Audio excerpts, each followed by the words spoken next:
All right, welcome in, boys. Take it to the bank, Texas. I'm your host, Keg. With me, as always, is my NASCAR partner in crime, Coop. How are we doing, Reed? I'm a little chilly, man. Are I you? was telling I might need to get one of them hoodies, man, myself. If not tonight, tomorrow, definitely. So, Yeah, yeah, yeah. it's a little chilly. This is the best Times weather are of the changing. year. Hoodie weather is the best weather of the year, my guy. I Yeah, love it. yeah, I yeah. have to buy. I have to buy a few more myself. Right, Um. right.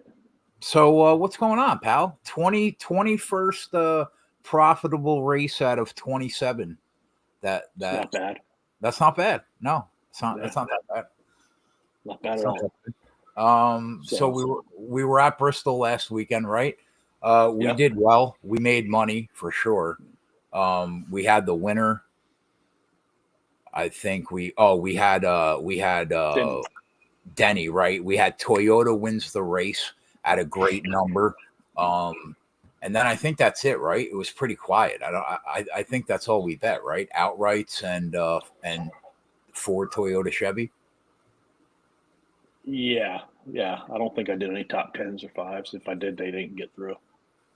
Yeah, I don't think I did either. But regardless, we won. We got the job done. What was your thought on the race, the Bristol night race? I'm happy that we don't have to deal with the dirt track next year. We get both Bristol races on concrete, which is cool. What were I, your th- takeaways? Anything? I thought for a short track it was not bad. We saw multiple grooves. Did see some passing here and there. Wasn't the traditional Bristol that you see beating and banging type of deal. but for a short track, I thought probably the best of the year. Yeah, I agree because it's been so hard to pass the leader on these short tracks. So I Just would in agree. general. Yeah, in general. Yeah, that's true. It was an entertaining race. I mean, didn't really flip on its head at all, right? It was pretty. No. It was relatively quiet, but it was Hmm. entertaining. Yeah, Hmm. I agree. Um, Hmm. playoff, the playoffs right now. Who's out and who's in? Uh, well, out from last week was Logano Right, and McDowell right, and Stenhouse right. and, and Harvick. So everybody else moved on. Marty made the Yep. next. Marty made the next cut, and then Marty's all. tied for first. So it's him, Byron, Denny Larson, Busher, Bush, Reddick, Bush, and Kez, who? Kez. Chastain, Blaney, and Bubba. Oh, so there's still 12. It's 12. 12, yeah. Oh, okay. I thought we were down to 8. Okay. No, no, no. This is the start of the second round, which we're working to get to 8. Okay. So I mean, no surprises there then. Of the 4 that you mentioned, they were probably going to be the first 4 out. I would have thought. Would you agree? Eh, I don't know, man. I Why mean, happy maybe? Happy and Logano. I mean, but I mean, it's tough. I think more people probably would have thought Bubba didn't get through um, than Logano and Harvick. Yeah, I guess that's fair. Um, my Ricky Stenhouse ticket at 100 to 1 is dead. You're telling me? It's Is that what you're saying? Gonzo. It's Gonzo.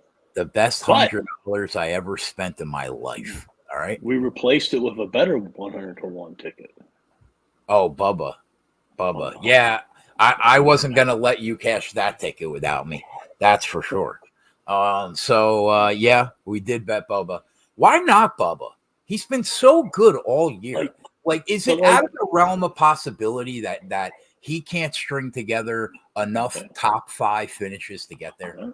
I mean, I laid it out and just scored, man. I mean, I think he has a great shot. But like, my thing is, I looked at it and I said, wait a minute, Bubba 100 to 1. And then I woke up the next morning and I'm like, I went back to check to make sure I'm right. Like, I don't think he was that long during the regular season. Probably not. So, like, why would his numbers be even longer now?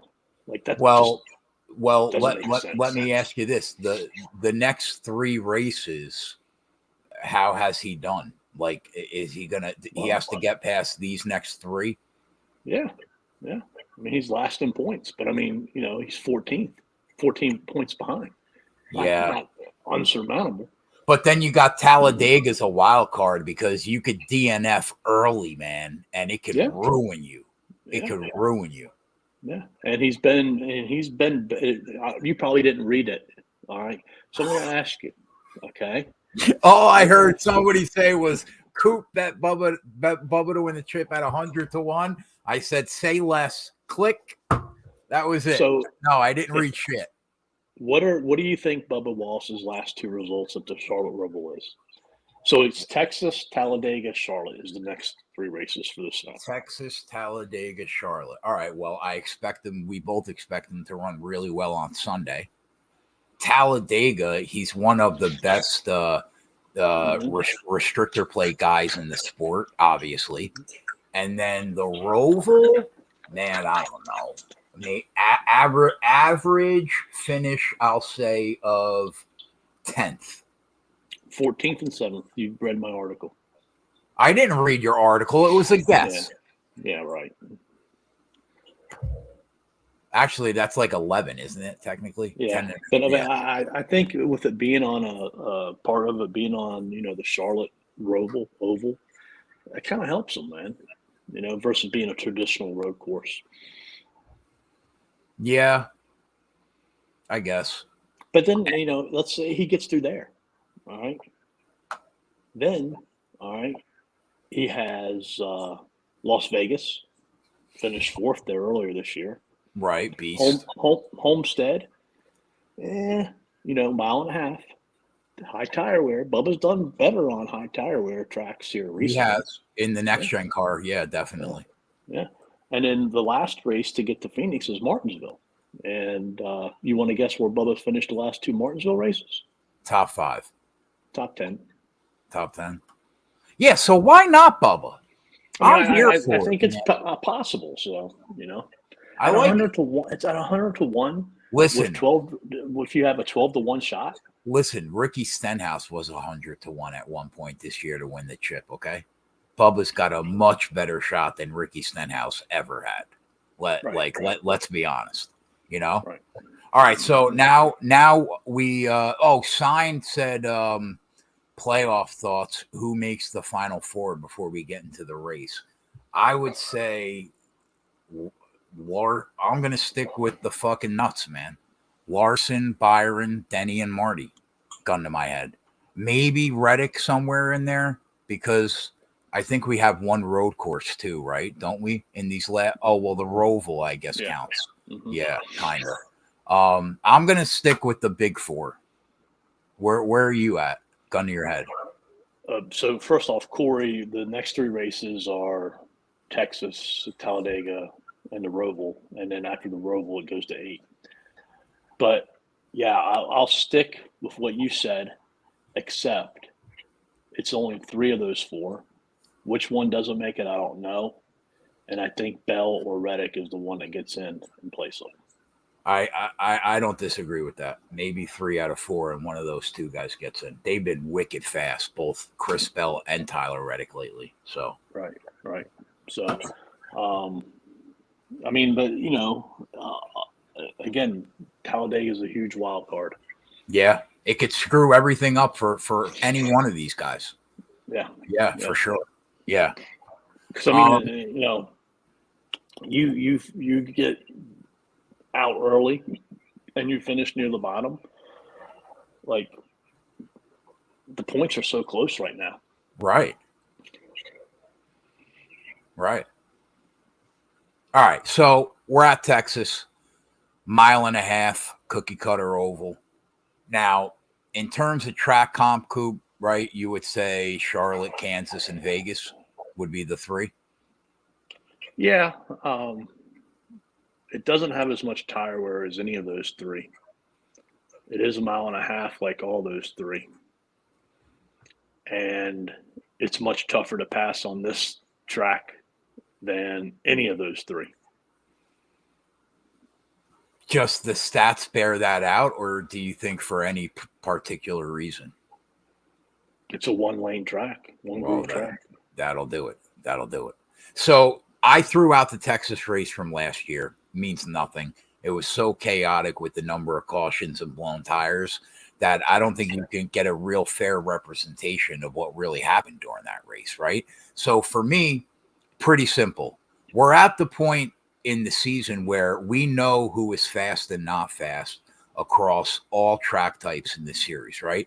So for the remainder of the year, we're going to be talking about the same guys that we're basically backing week to week, with an occasional outlier mixed in from there from week to week, right? So I looked at who's been fast on 1.5 mile tracks this year: Vegas, Kansas, Charlotte, Kansas 2, and so on. And then I basically looked at who's been fast recently.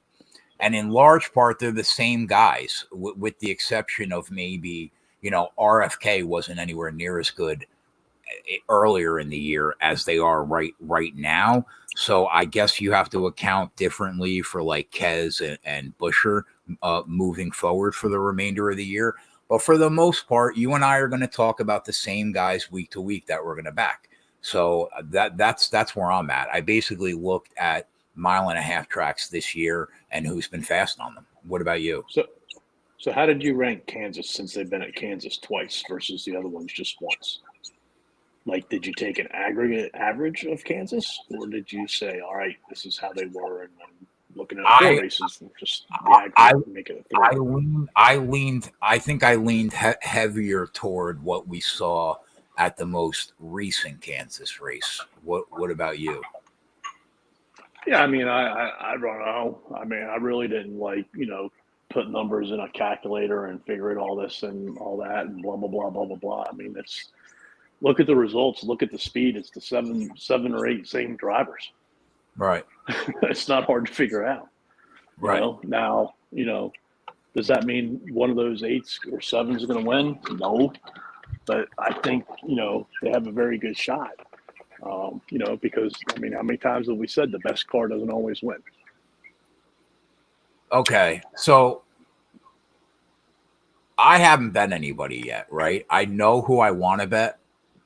I think that you and I are probably going to be on the same 6 or 7 guys. But my question for you is, are you going to wait until practice and qualifying? Like, if track position means that much more here, right? Because it's a one groove track. Are you going to wait to see who qualifies the best before pulling the trigger? So 2 things. One, I watched a little bit of the race the other night from last year. Mm-hmm. And it is hard to pass, but if you have a fast car, you're going to get to the front, and the fast cars got to the front. All right. So, you can't pass. All right. Don't make no mistake about that. It's just tougher to pass than what it is at, say, Charlotte, Kansas, and Las Vegas. Okay. And 2, I'm lock and loaded. I've already been fired away, buddy. This fucking guy. Well, let me guess. Can I guess why you've already been firing away? Because you had to get those San Francisco 49ers in that parlay. Well, that would have been the second part. Okay. The first part of the reason I fired away, Chris Bell was 12-1 at 365, which the other books had him at like 9, 10, and 11. Okay. And I figured that number would go down. Well, it didn't. And then Marty was 10-1, and the other books had him at like 8. So he's since gone down to 9. So that was the first reason why I fired away. I wanted to get those 2 numbers. Okay. I thought Chris might go down to 10. Yeah.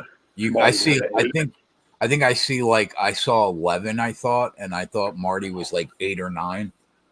Right. Yeah. But okay. That's fair. I don't have San Francisco in the parlay when I bet those 2. Okay. Now, I do have San Francisco in some other parlays. I'm sure you do, Coop. I'm sure you do. And they're still live, by the way. So,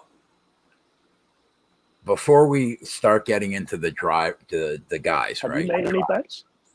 I have made a few, yeah. No outright bets though. Will Byron and Chris Bell. So hold on. What, bro? So, I think you asked me. The whole preface of that question was, "Are you going to fire before or after qualifying?" Right. And I think I'm going to do most of my firing prior to qualifying. Okay. But not all of it, because like the 7 or 8 drivers that we're focused on, like I don't think their numbers are going to, we're talking a buck or two that they could possibly change one way or the other. Right. I mean, you don't like, let's say Chris Bell goes out, he gets the pole. He's 12-1 now. What do you think? He comes back at 7 or 6? It's probably 7. See, I think him and Marty probably have the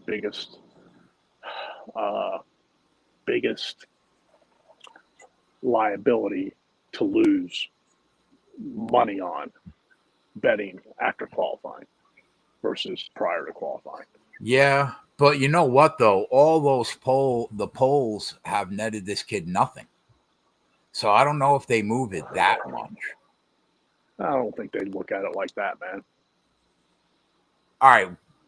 Do you really think like? I don't know. I don't know. I really don't know what they look at. I wish I knew. It would make my decision making a lot easier.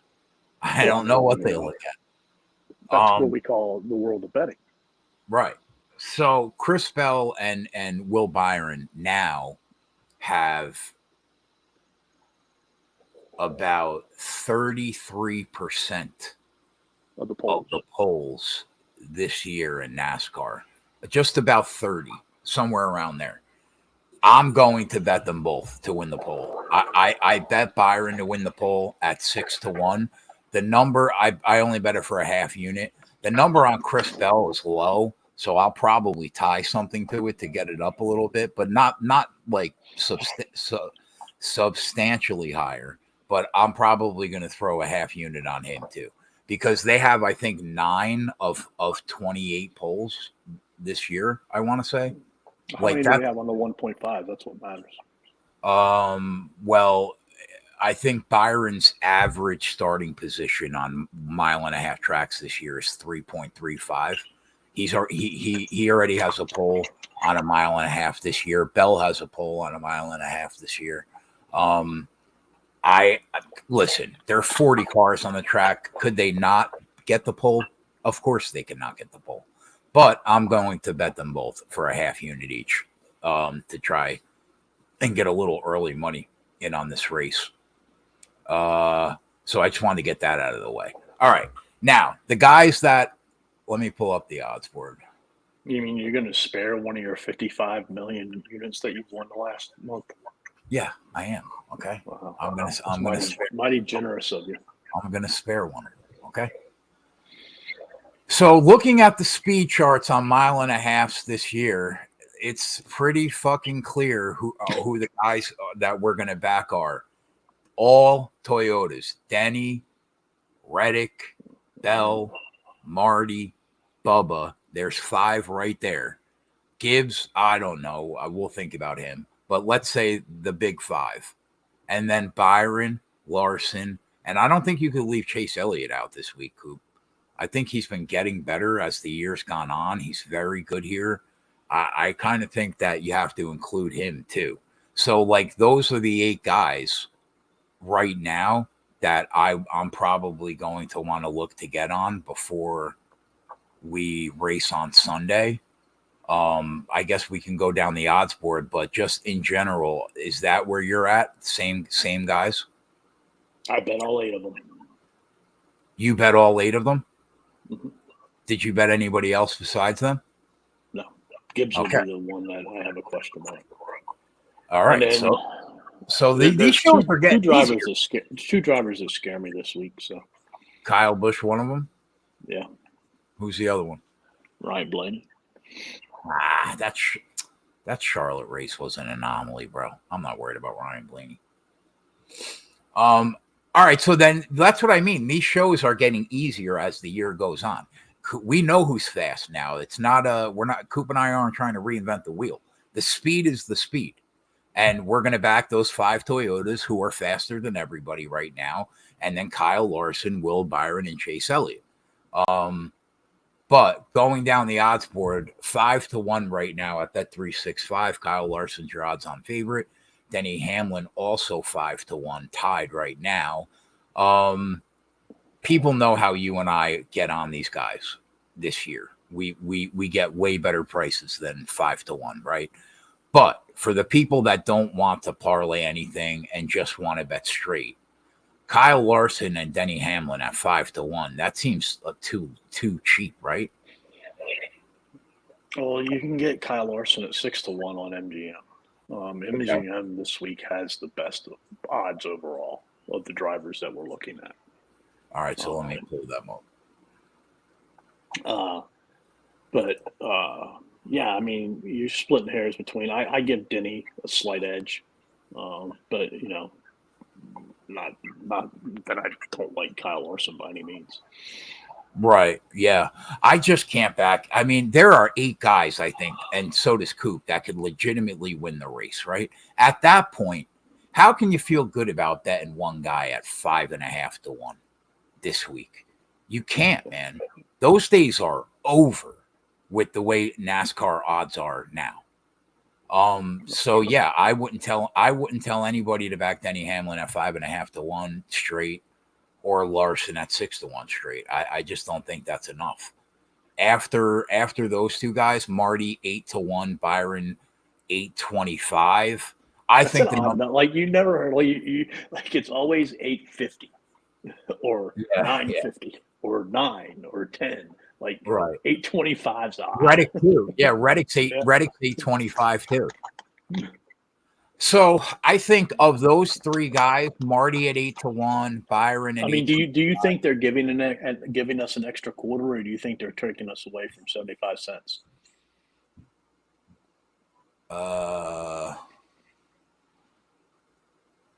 Because that's the best number. Like, I don't know if there's another book that has them at 8. Like, I think they're all 7. I think you can get Willie B at 8. I'm pretty sure. At least last night.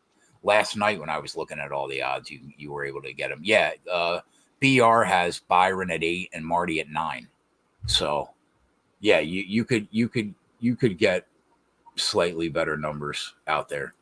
But I think that these 2 guys, Marty and Byron, are probably the first 2 guys that I would tell somebody that I wouldn't buy. Who's your 1 and 2, Denny and Larson?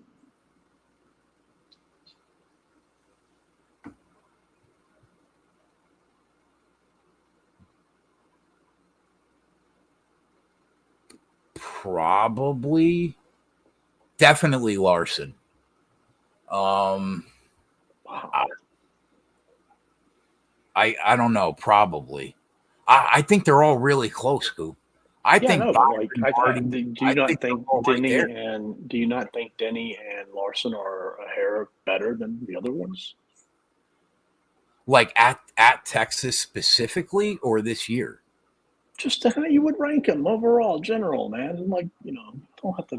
Well, I mean, at 1.5-mile tracks this year, the 2 fastest guys are Denny Hamlin and Kyle Larson. Yeah, but there are guys within a hair, like 5 of them, right behind them. I think there's 3 right behind them, maybe 4. Yeah, who? Bell, Reddick, Byron, Marty. Yeah.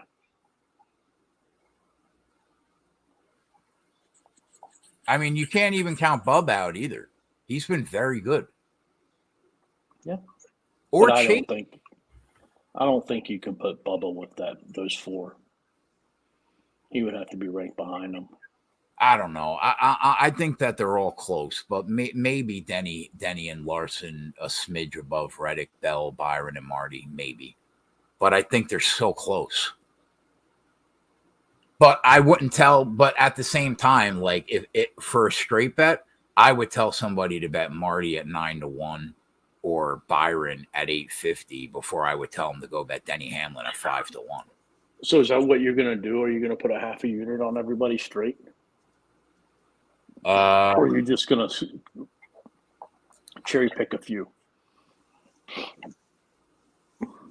I'm probably going to bet a half unit straight and a half unit tied to something, just in case I don't get killed.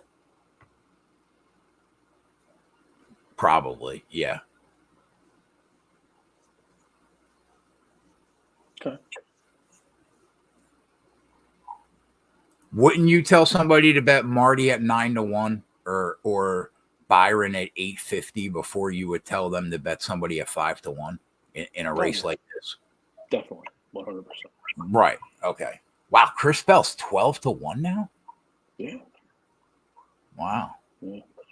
All right. After Marty, so yeah, we're going to be on Larson, Denny, Byron, Reddick, Marty, Bell, and Bubba, and Elliott. Just keep that in mind while we're talking about these guys. After him, 9-1. Ryan Blaney's 10-1. Hold on. Yeah. What are your thoughts on Marty? My thoughts are that he could win the race. Those are my thoughts. Now, I do think that I don't think he's quite as good the last few weeks as he was 3 months ago when he was rocking and rolling. But I still think he's a very fast car. Like I've listened to some podcasts and following people on Twitter and read some articles. Nobody's mentioned his name whatsoever. This week? Yeah. Which I think is horrible. I mean, he's like you just like the last 3 races. One, Bristol's not a great track for him. Right. Another race. Throw that second Kansas race out. He hit the wall. In the first 15, 20 laps or whatever. Right. The prior race of that, he had a little touch with the wall. They thought the car was right, but come to find out, it wasn't. And I just think he's going through a little bad slump. He's gone through a bad slump this year. Kyle Larson's gone through a bad slump this year. It just happens to be that right now it's Martin. And if you look at his speed, right? Fourth at Vegas, like second. If you aggregate Kansas, all right, like he's probably faster than Denny and Kyle. He's number one, if not for that 19 at the second Kansas race. Yeah, for sure. Right. Yeah. Right. Yeah. I agree totally. Yeah. That 19th total fastest speed at Kansas too. I mean, he went from basically having an average speed rank of 3 on 1.5 mile tracks to like 8, just based off that bad Kansas 2 finish. So because, there was a time of this year where everybody who's thinking like about Kyle Larson and Denny Hamlin and how they're thinking about them right now. Right. You were thinking about Marty like that too. 100%. Totally. And again, like I said, the points reset. He's tied for first with Byron, and I think if you're not paying attention to him, I don't know. I think not a good idea. I think he has as much of a chance to win this race as Larson and Denny do. Mm-hmm. Mm-hmm. So I'm with you. I agree there. After him, Ryan Blaney 10-1. I mean, I don't know, Coop. Like, take that Charlotte race out, right? What's he done on mile and pass this year? Nothing. Well, it's the Charlotte race plus he won the Texas All-Star race. Was that at Texas? I forgot that. Well, I said he won the Texas All-Star race, so yes, it would have been in Texas. Listen, bro. All right. I don't know. So But yeah, I mean, he hasn't done anything. But I mean, like, he just scares me because he's just it's just a thought in the back of your mind. You got to does the think about it. All-Star race mean anything to you? Like, are you I mean, grading it that? was last year. I mean, like, it's not even this year. Yeah. So I haven't even looked at, like, now that we have all this data on this year, I haven't looked at last year. Right. So I don't know. We'll have to wait and see. Tomorrow will tell us a lot. Yeah, but I hate to tell you this. Yeah. But I have to tell you, you've been blurry here a little bit. The voice is fine. You just had some blurs here and there. All right. I know everybody wants to see your pretty face, not blurred up. There we go. Is that better? I don't know. You look like Kegopolis right now, or Marty Keg, whatever the hell they were calling you. All right. Hopefully that's better. No, it's not. Well, people are just going to have to deal. I don't know what to tell you. The voice is fine. That's all that matters. All right. So after Blaney, you know what? When you were like, tomorrow will tell us a lot. I mean, how many times have we seen Ford qualify really well and just shit the bed? Yeah, I don't even think that won't tell us anything. Yeah, good point. After him, Bell 12-1. I think that's a very fair price. The dude's got 3 poles in a row. I mean, he's a lightning bolt, but he just can't put a race together. It's fucking unbelievable. But I think you have to bet him. I mean, that's a fair number for the speed that he's shown this year. 12-1. I'll be on him. Coop's on him. After him, Buescher, and Keselowski, both 14-1. What do you do with RFK, Coop? Like, man, it's scary to leave Buescher and Keselowski out of the mix. It is scary, man, but that's what I'm going to do until we see what happens during the race. I'll have, a parlay that I can hit them with already predetermined. And then depending upon their number, I might not have to hit them with a parlay. But more than likely, if I do have to hit them, it will have to be a parlay because I'm not going to hit them if the number's not, good. If the number's not good, it means they're not doing good. If the number's good, then it means they're doing good. So, I don't know. I don't know if they have the winning car. I think they have a good car on the mile and a halfs. Probably the best Fords out there. I just don't know if they have the winning car though. Where did Buescher win on what ovals did he win when he went 3 and 5 weeks? Richmond, Michigan, and what? Daytona? Richmond, Michigan. Yeah, Daytona, yeah. I mean, none of those really fit the track type. Michigan, you could say. But. So you're gonna it's wait and see on RFK? Yeah. God, Buescher, he scares me, man. He does, but I mean, like, I don't want to add more, and I don't think he warrants replacing one of the drivers I'm on. I don't disagree with that. Even as good as he's been the last 7-8 weeks, I still can't put him ahead of those 5 Toyotas and those 3 Chevys. I'm with you. But, man, he could shit right in our apple pie, though. No question. Yeah, we won't let him do it, though. All right, so they're both 14-1. KB, quiet. KB's been quiet lately, Coop. He's been quiet. He has been. But I was thinking about Kyle Busch. Fontana, he was really good at. Talladega, he kind of snuck into that win, or I think it was Talladega. And Nashville or the Illinois race, he won. And that was a really tough track to pass on. After that, not been very good. I'll tell you this right now. You want like there if you look at his speed, right? Mm-hmm. Up to Nashville. Like, After yeah, that, it falls off a cliff.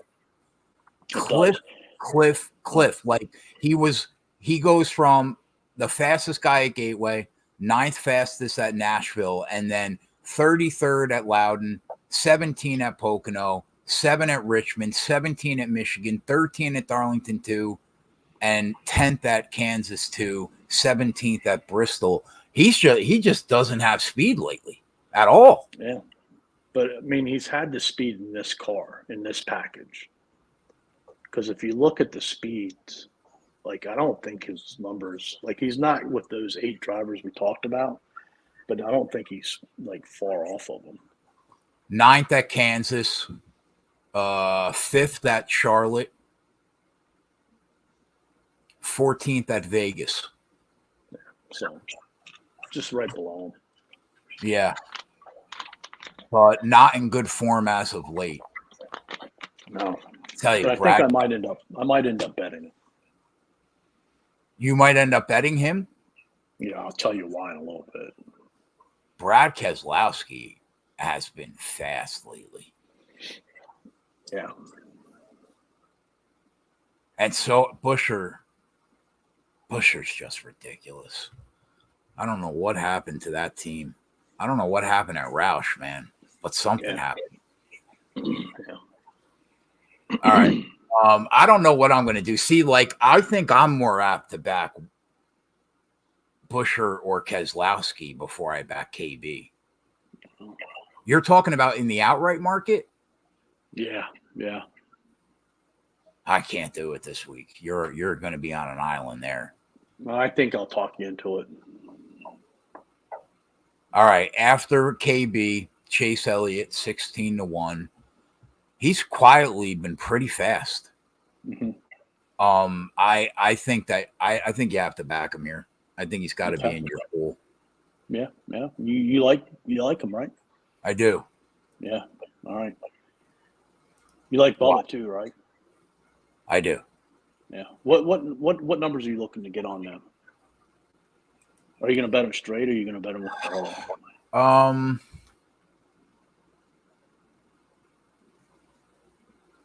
I mean, I think that the price is fair right now at 16-1. And I think the price is fair on Bubba, definitely at 20-1. Especially when you consider people like Chastain are 20-1. Yeah. But I don't know. Like I might be perfectly okay with just taking the 20-1 on Bubba and not even dealing with any kind of parlay. Okay. So Elliott, I might get the number up a little bit, but not much. Yeah. Yeah. So something come to me the other day, and I look at these books every week, and I look at all of them multiple times, and it just came to me, and I'm like, what the fuck have we been doing? Like, why have we not been attacking this? So Caesars has a bet. Okay. Any three drivers to win. All right. So you get any 3 drivers, and the numbers usually aren't good because it's 3 drivers, right? Okay. So I was interested in the drivers they had this week. And I went to it, and I'm like, can I parlay that? Well, the hell I can't. I can't. So I'm like, why haven't we been looking at this? Where is it? What is it called? Any driver to win the race. But I'm on Caesars right now, and I don't see that as an option. Yeah, it's there. And I'm like, why? Because, like, we could have 3 drivers in our pocket for, like, 1 unit versus having 3 drivers for 3 units or 3 drivers for a unit and a half. That's been there all year, you're saying? Yeah. And it really piques my interest this week because it has 2 drivers that I'm pretty interested in.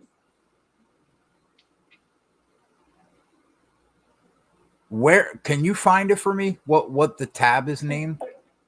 Yeah, I'll find it for you. Because I'm there now, and I don't.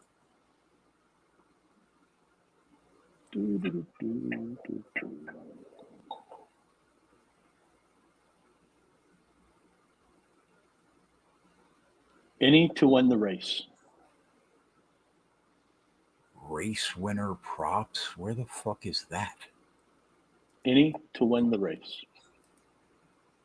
Do you see like both to finish top 5, both to finish top 10, all to finish top 5, all to finish top 10? all to finish top 5, all to finish top 10. Then it says either to win the race. Then it says any to win the race.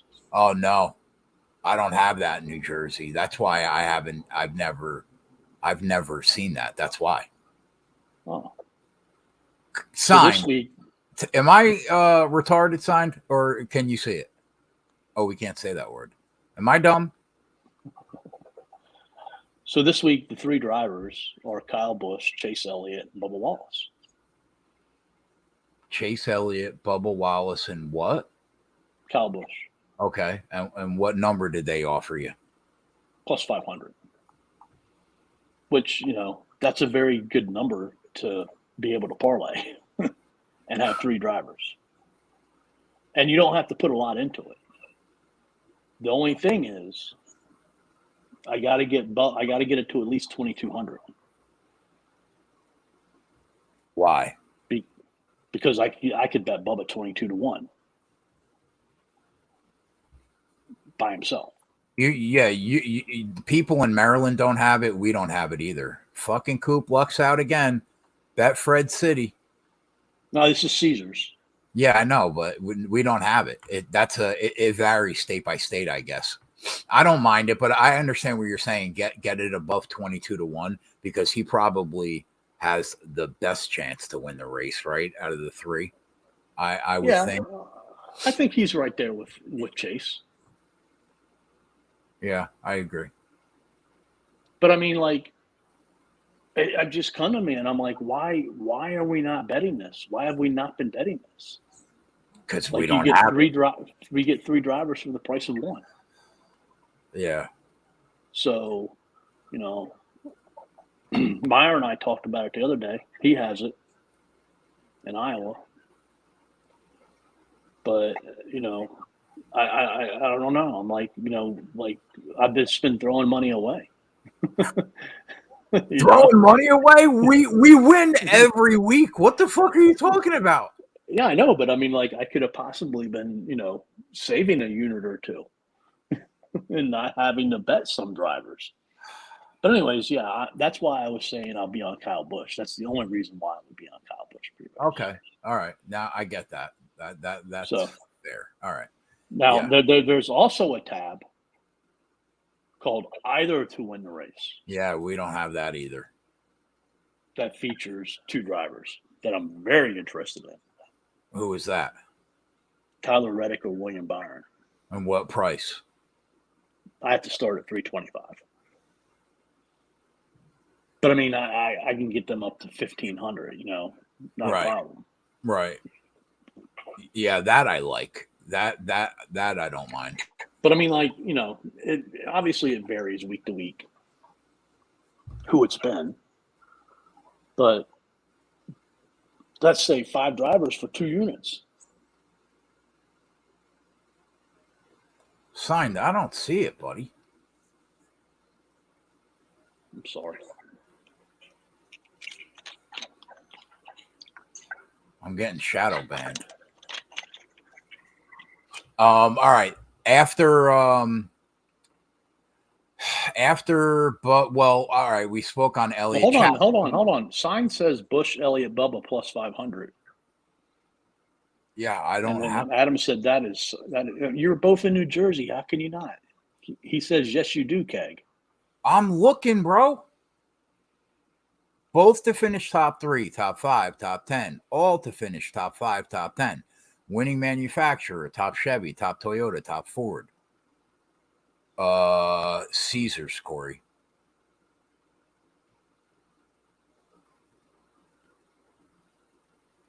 I'll take a screenshot. I'm telling you, I don't have it. All right. So while we were on that, my brain started floating, and I'm like, the other popular Caesars bet that we always used to talk about before they rigged the odds on it? What? The infamous Joey Logano race. What bet did I hit? Winner of stage 1, winner of stage 2. I can parlay those too. Like it's a blind, but take a quarter of a unit. And try to get the number at 15 or 16. And you have a blind driver. I know, but I hate that. I hate that you just have no idea which guy that you're going to have. It's not as good as the one that we just talked about. All right, because the ones we just talked about, who you have. This one you don't, and I don't mind it. Like at this type of race, because you're not going to get really a funky stage 1 winner, or you know what I mean. You're going to get a good name. Oh, okay. Now I got you. Now I found a coupe. I have it. It wasn't where all the bets usually are. Yeah, I have it. Kyle Busch, Elliott, or Bubba 5-1. Reddick or Byron 325. Cool. Now you take back those nasty things you said about Fred. I can get down with that. Yeah. Okay. All right. But I mean, you know what I'm saying? We winner of stage 2 wins the race is plus 180. Yeah, that's horrible. Are you fucking crazy? Never, ever, ever in a million years. Never. No. But anyways, I didn't mean to get sidetracked. But after Elliott Chastain 20-1, I have no interest in Trackhouse till the end of the year. Where are you at on Chastain? No. Although he did run better on the last time at Kansas, so got to keep an eye on him. But no. Bubba 20-1, definitely. I know the guy doesn't win races often, but man, he's got top 5 speed pretty much close to every week. So 20-1, that's a fair number.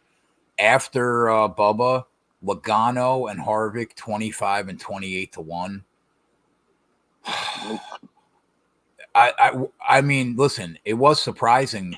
Where were we caught off guard by the speed that Ford had recently? It was in the last couple weeks, right? It was Charlotte in the summer, and then was it Michigan?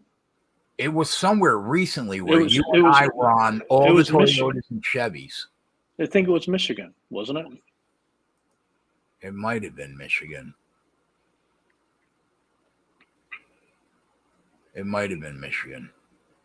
I feel like it was even more recent than that, though.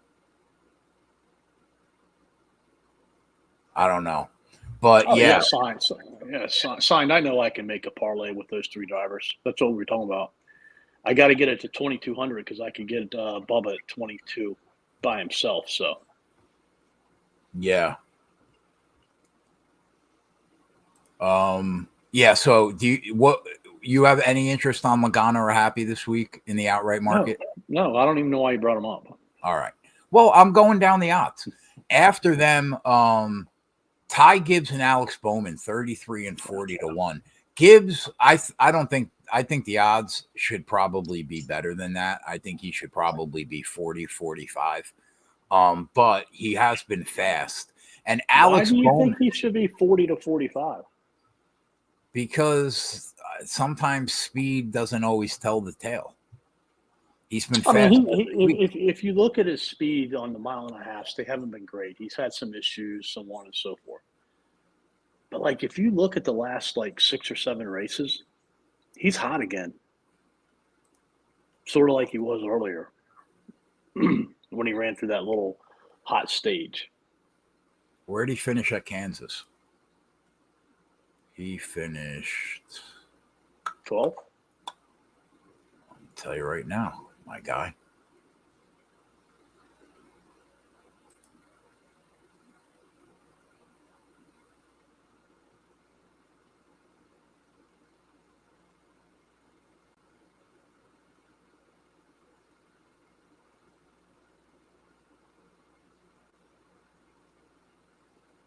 I can't find him. Blink. I can't find him.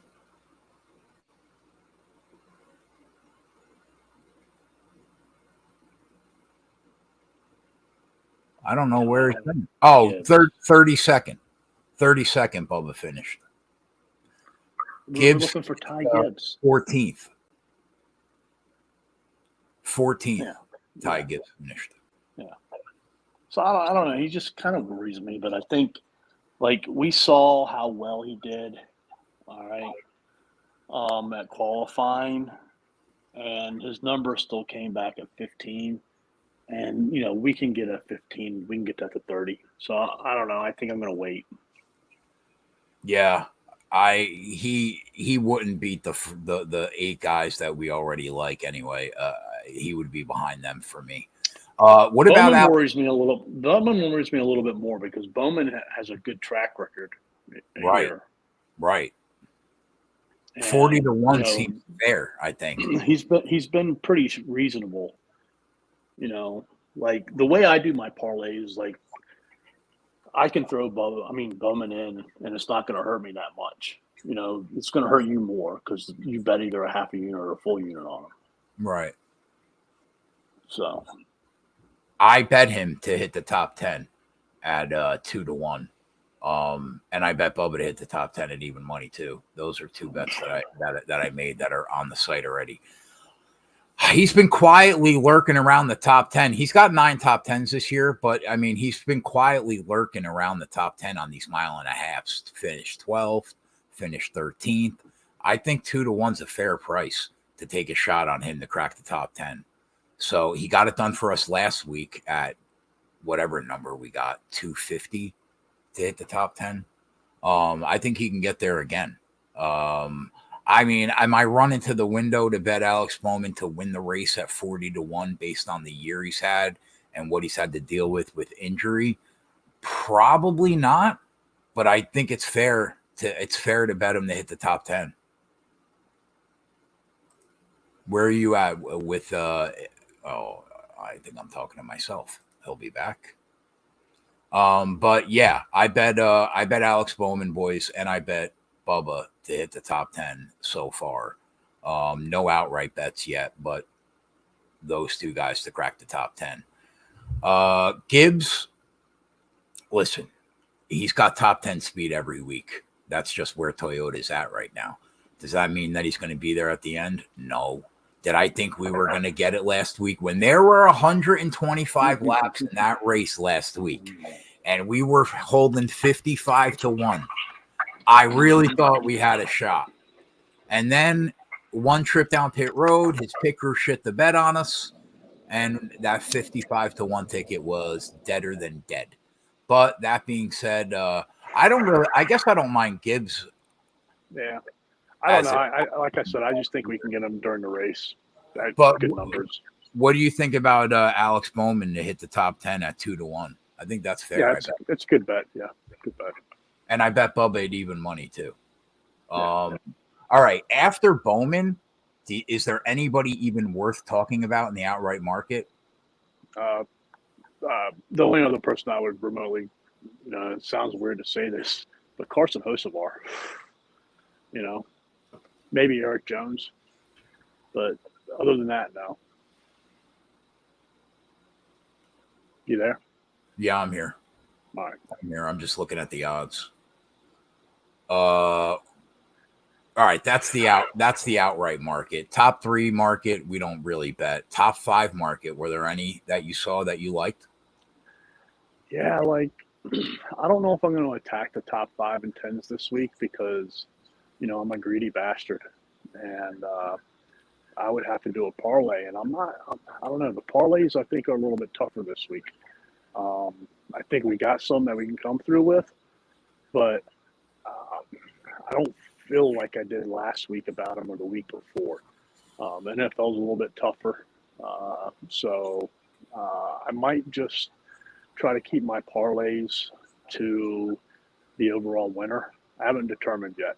If But you were picking I don't know. if you were picking 5 guys to finish in the top 5, who would they be? Hold on. 5 guys to finish in the top 5 or Yeah, 5 guys to bet? 5 guys that you think will be in the top 5 at the end of the race. Who would they be? Larson, Hamlin, Byron, Truex, Bubba Wallace. Okay. Okay. And that Bubba Wallace could easily be named Chase Elliott. Yeah, Bubba and Chase are like 3-1 Yeah. to hit the top 5. I mean, I just can't say Larson, Hamlin, Truex, Byron, and Reddick because those 5 aren't going to finish in the top 5, unfortunately. Right. Yeah, for sure. For sure. That's Right. why I threw in Bubba and Chase. Yeah.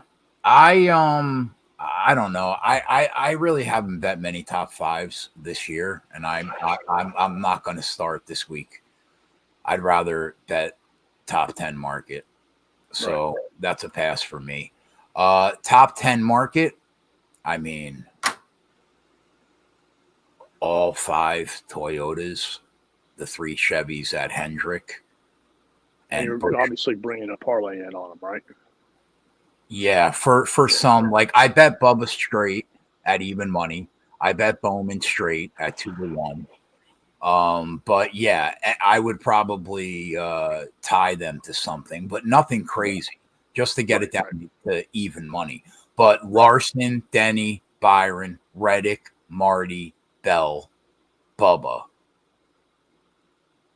and Bowman and Elliott. That would be 9 guys.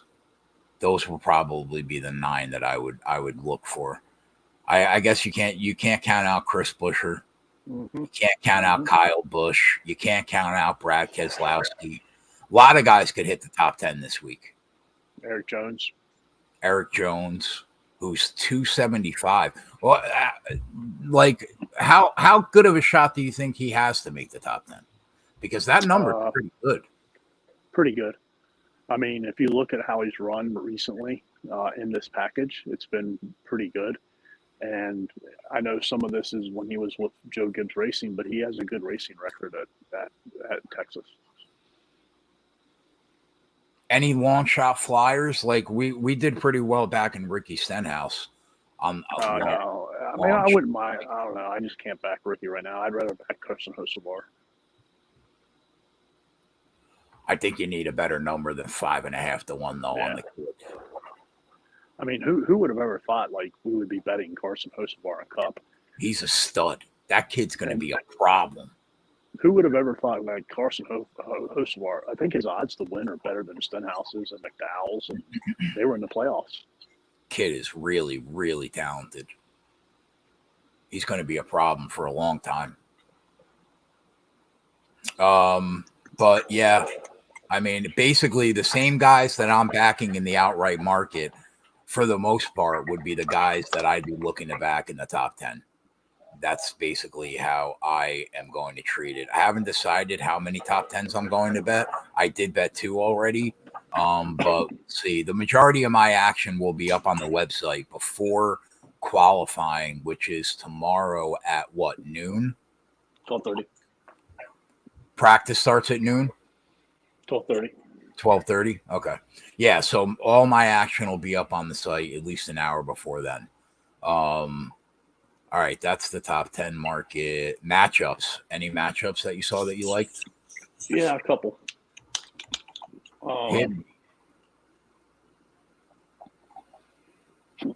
Excuse me.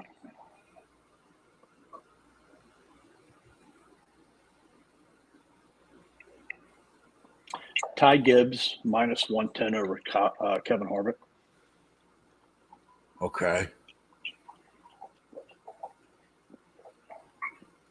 Bubba Wallace, minus 110. Minus 120 over Logano.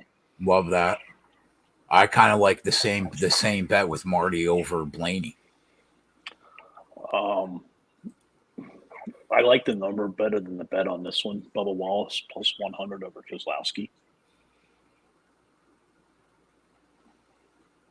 That was a little more, even money against Keselowski. Okay.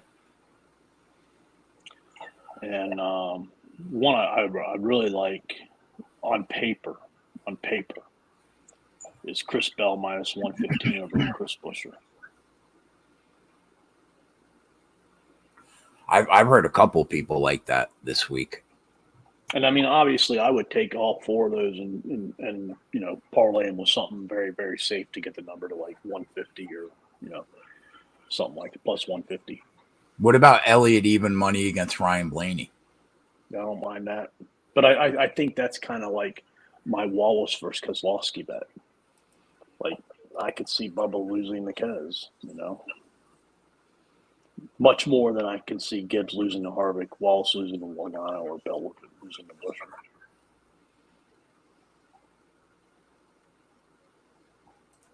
I'm just looking to see if there's anything else. That Bubba bet was against who? Logano on 365.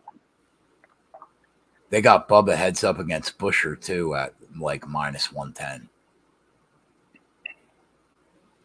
I would rather take Bell versus Bubba against Buescher.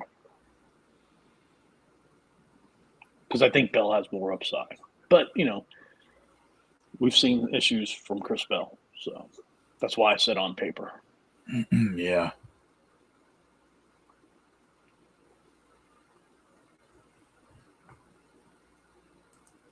Anywhere else? No, those were the four matchups that I had written down.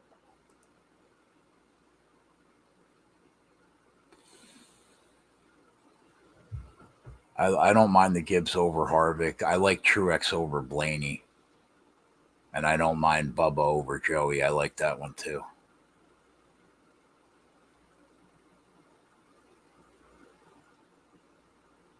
I can get behind those three. Other than that, though, I don't see much.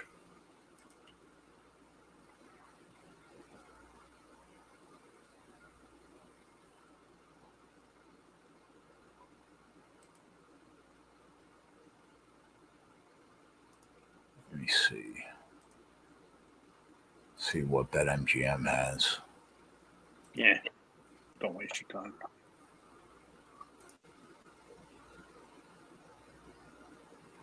Not much.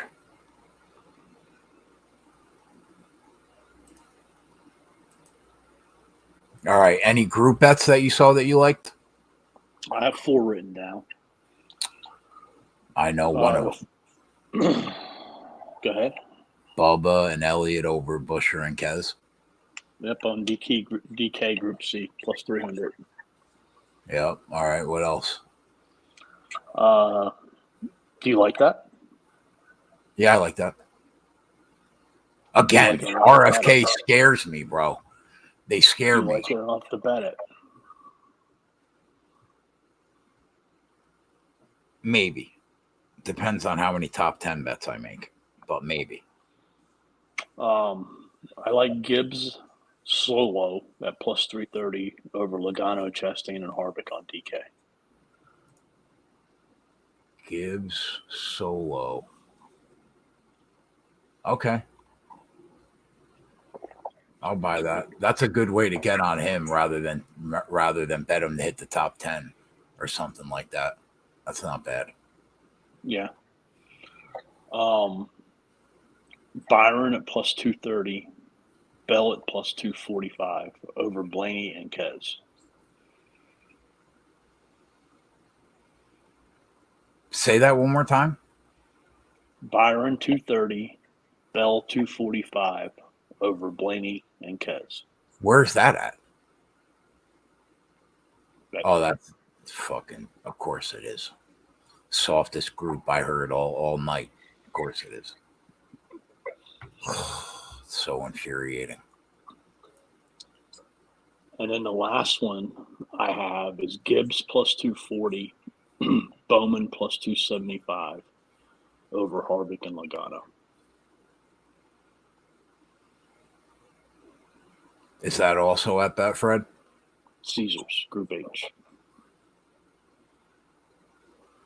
Gibbs at 240 and Bowman at 275.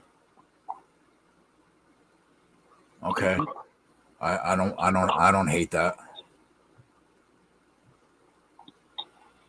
I don't hate KB and Elliott over Blaney and Chastain either.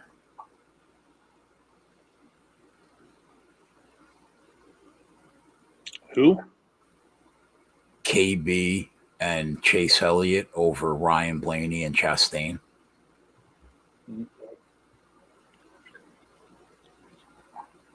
I just don't know if I can back Kyle Busch in a group. Do you see Caesars Group B?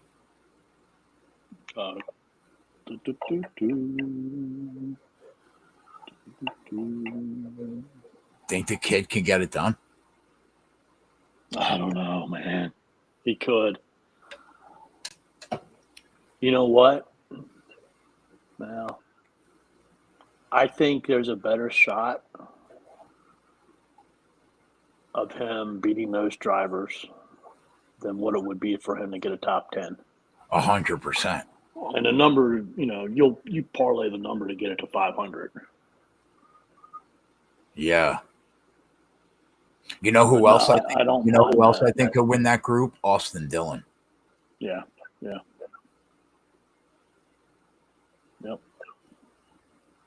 I don't mind those two in that group. Yep. Over Almirola, Stenhouse, and McDowell.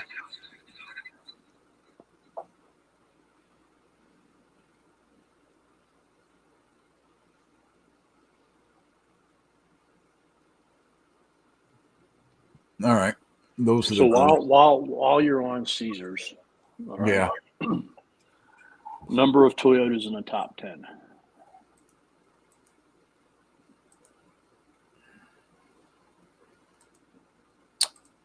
Number of Toyotas in the top 10. Okay. Over 2.5 minus 230. Under 2.5 minus 180. Plus 1. Plus 180. Sorry. Yeah, I mean, I wouldn't bet the under. Right. But I think you get that to even money. Oh, I see what you're saying. I mean, there's only 6 Toyotas, so you need half of them, but I think there's a good shot that half of them could get there. Yeah, for sure.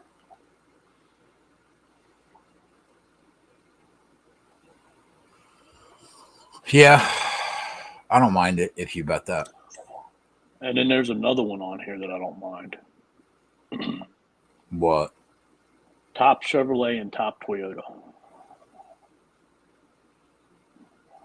Oh, another one I don't mind? Under 3.5 Fords to hit the top 10.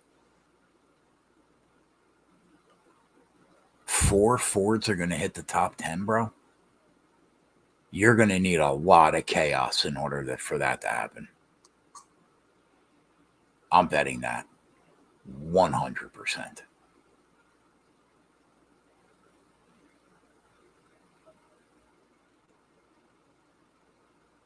What were you saying? Where did you want me to look? Top Toyota? Top Chevrolet and top Toyota. Where? What book? Caesars. Okay. Kyle Larson plus 125 to be the top. No. It's a bet. It's called Top Chevrolet and Top Toyota. Oh, okay. Hold on. Where's that under? Top Chevrolet and Top Toyota. I know, but under what tab? Mine are under futures. Oh, and it shows all of them. Top Chevy and top Toyota. Byron Reddick 12-1. Yeah. That could happen. It could so easily not happen. Right, but we could get it to 20, and I think if you can get it to 20, I mean, it's worth a shot.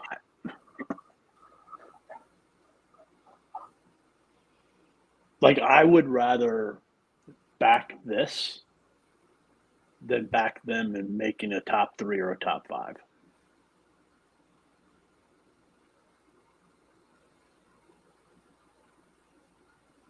I mean, that I guess you could do the same with the top Ford and top Toyota. I think Keselowski has as good a shot as Byron does to be the top Chevy, to be the top Ford. Right.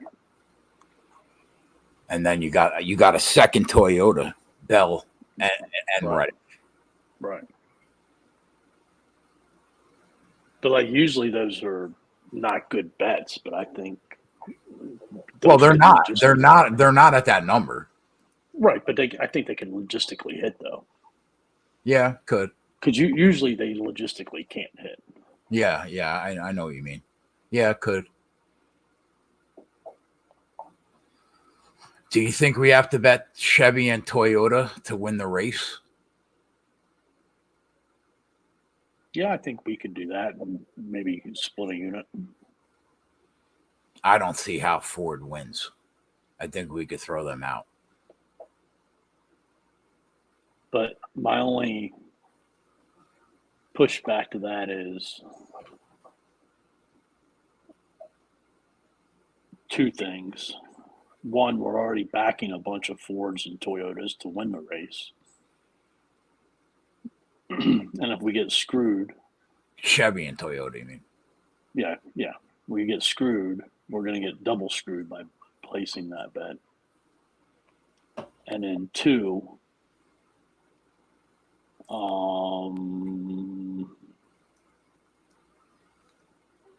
I would just rather bet Joe Gibbs or Hendrick Motorsports to win the race versus Chevy or Toyota. And maybe put 23XI in there because they're going to be better numbers. Let me see what they have right now for a winning team.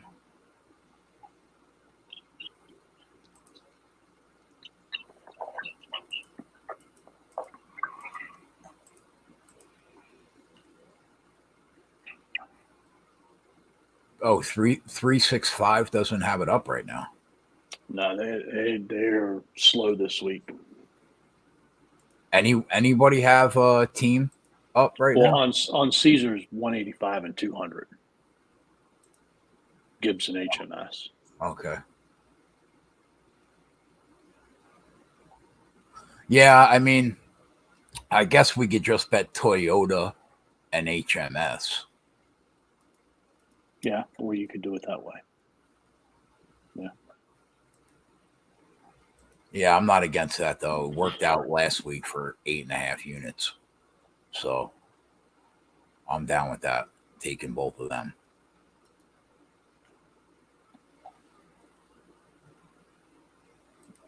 Top Ford. Did you see anything? I really haven't looked at them because Caesars is the only one I have them available on. 365 doesn't have it yet. Barstool doesn't have it yet. MGM doesn't have it yet. So you can get better numbers at those books than what you will at Caesars. So BR has them up. They have Blaney at 230, Kez at 245, Busher at 375. Yeah, so much better than Caesars. I think a way to back Keselowski and Busher would be putting them as the top Ford. But you would have to throw Blaney in there too, right? Those three. Yeah. I think if you bet those three, I think 7 times out of 10, maybe not more, you'll win. I agree.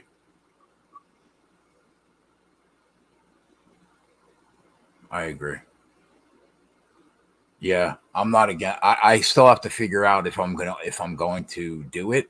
But for the people listening, if you're going to back top Ford, it's those three guys: Blaney, Kez, and Busher. And I mean, same with top Chevy. Like, do you just take the 4 HMS drivers?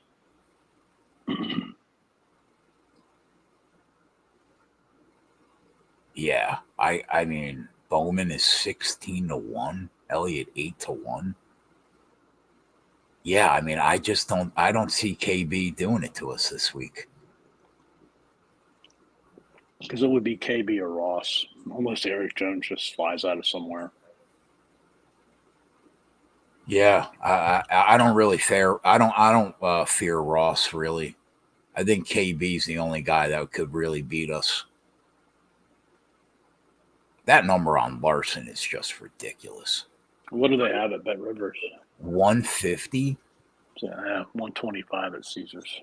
That's so crazy, man.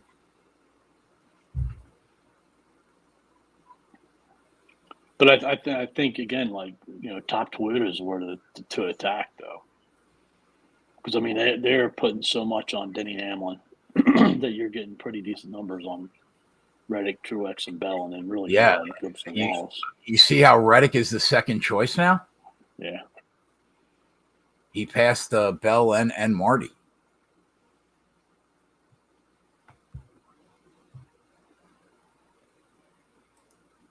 But I don't know.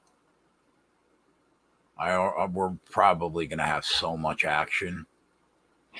I mean, there's that's the thing. Like we just talked about a lot of bets. I'd like to bet all of them. If I had a 7-digit, budget. But can't. No, you can't. It's impossible. I mean, think about how little groups and matchups I bet, and I'm still 20 units invested into every fucking NASCAR race that we have every weekend. It's just like we focus so much on the outright market that it's really hard to start pounding away at these smaller props.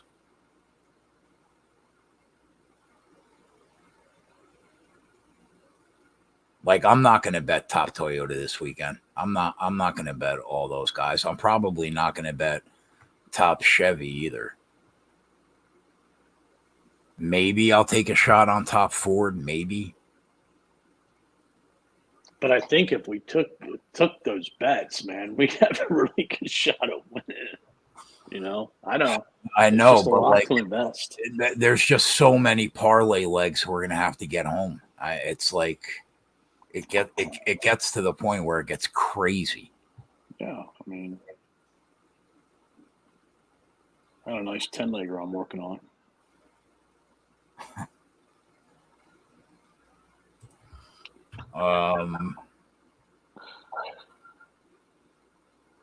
What else do you see? Anything else out there? That's everything I had written down. Oh, are you gonna bet Bell and Byron with me to win the poll? What is it, 6-1, and what's Bell's number? It's like 4.5. You're gonna have to get the number up on Bell. I bet a half unit though on Byron at 6. Really? Hold on. Oh, his number is 450 on Caesars. Yeah. You're gonna have to get the number up a little bit, but not much. That's what. But man, those two friggin' guys. Yeah. It's like every other week they get the poll. Yeah.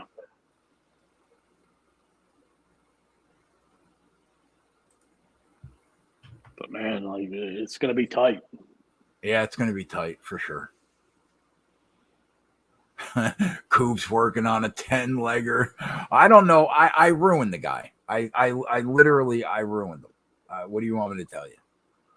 Oh, Bell's 5.5-1 at is that true? Let me check that. Oh yeah.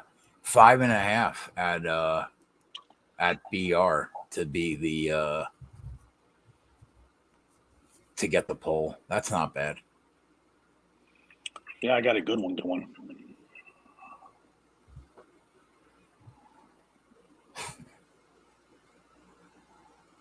Honestly, Coop, this parlaying nonsense would be so bad for our image if it wasn't for the fact that we win every week.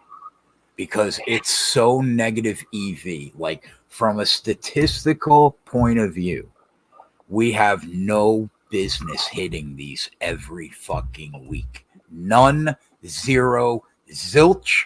And what this is doing is it's driving home bad behavior, because we win and you want to keep going, and we win and you want to keep going. And that's a problem. I think it's a combination of two things. All right. One, we're at a good part of the season to where you talked about earlier in the show. We have a lot of data, and that's helping us. And then two, the NFL has helped a lot, because, it's hard for some of these teams not to cover at the numbers we're putting them at. Sure, it's going to happen every once in a while where you get burnt. But I think more times than not, if you continue to play these safe parlays, you're going to hit. I mean, I think what we've done this year is a statistical anomaly, and next year we're going to get fucking pounded.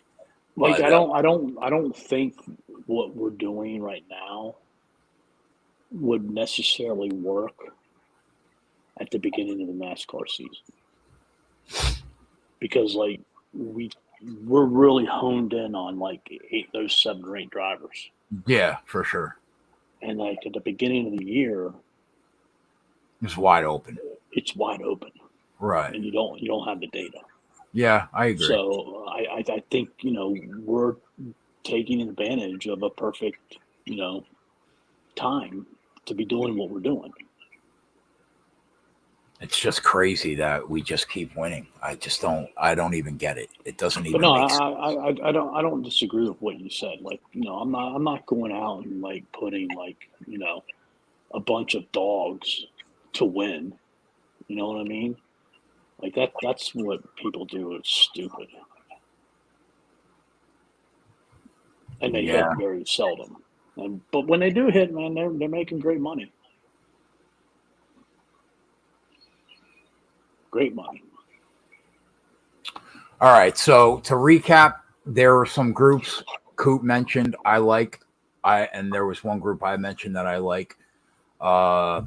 We might bet those matchups. There were a few matchups that we like. I'm not sure if I'm going to bet them though, if I'm being honest. It all depends on how much money I have invested in the outright market first. I have to figure that out.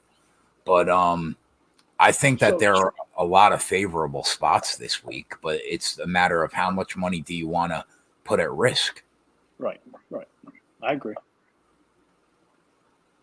Yep. Because you named 3 matchups that I thought were good looks. We named three groups that we thought were good looks.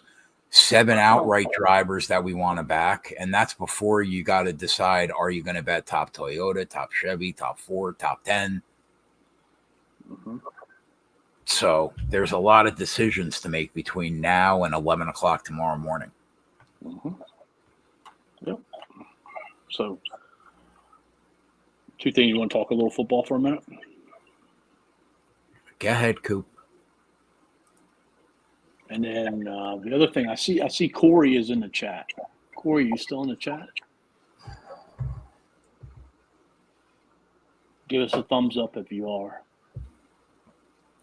You don't want to talk football? I mean, I will if you would like to.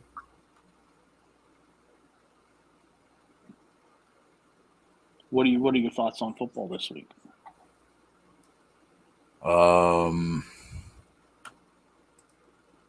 Like, just so Corey. So hold on, Corey's in the chat. So Keg and I were talking before the show. Corey, you're coming on the show on Sunday. How do you think about that? I'm just Corey's going to be like, wait, what? I am coming on the show on Sunday? Corey, you're going to come on the show. How about it?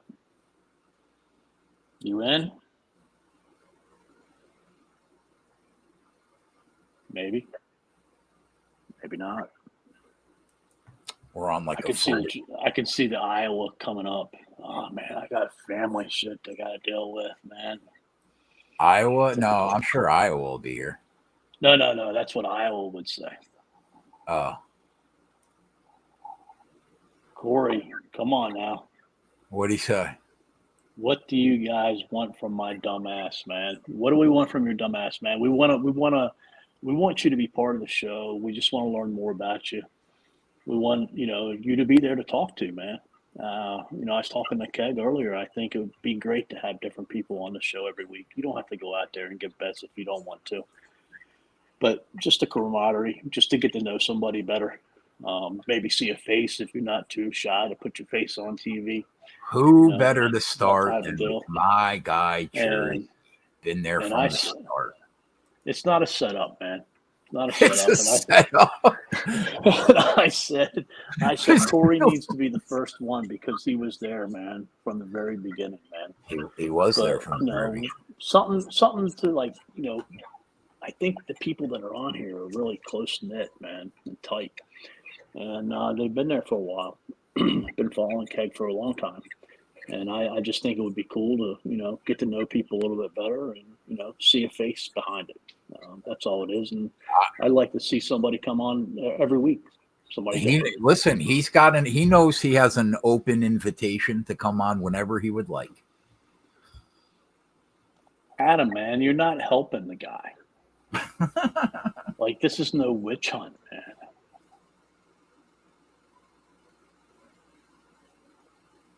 Yeah, and see, even Jay brought that up that you called into the show a few years ago. So now, how about it, Corey? Pressure's on. You going to join us or not? Jersey, do the right thing. Don't let me down, kid. We gave you the first option since you've been there the longest. Show your face on Sunday. Let the people know you. Be the first one to step up and make it happen. All right, football. Varun called in once. He did. He did call in once. It was the last time, too. Then he got blackballed for life. All right, football. While we wait on Corey. All right, what do you want to know? What are you liking? I think Miami destroys Denver. But do you see a way that Denver could hang with them? No. I don't offensively. I just don't think they can hang with Miami. I think Miami's got a top 5 offense in football. I think they're underrated. I have them up to 7 in my PR. That offense is incredibly tough to deal with when Tua is healthy. How does Denver hang with them? Pick 6, fumbles. I just don't think they can't do it offensively. No fucking shot. Do you not think they have the tools, or you just think Russell can't get it done? No, I think Russ is cooked. I think he's done. But I think it's going to take something like what happened in that Pittsburgh Browns game. I think that's how Denver hangs around in this game against Miami. So, do you like the money line as a parlay piece, or are you looking at something else you're not sure? I like. I'm actually. Let me just check what my PR has. Dolphins. Because in my first bet of the week, all right, when I bet Truex and Truex and Bell. Yeah, I did take Miami Dolphins money line as part of the parlay. Yeah, I like that. I have this line 4.5 on a neutral, which would be like 6.5 basically in Miami, and that's exactly what this line is right now, 6.5.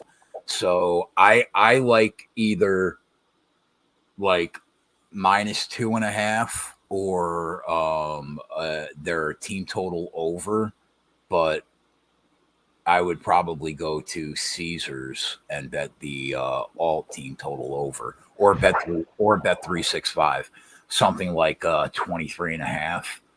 I just think they're getting there. I think they're going to score a shit ton of points. I think they're good for 30. Is against, their against team total, what's that, too high? their normal team total, I want to say, is like 27.5, 28.5. I'll check. It is 27.5. I think they get there, to be honest.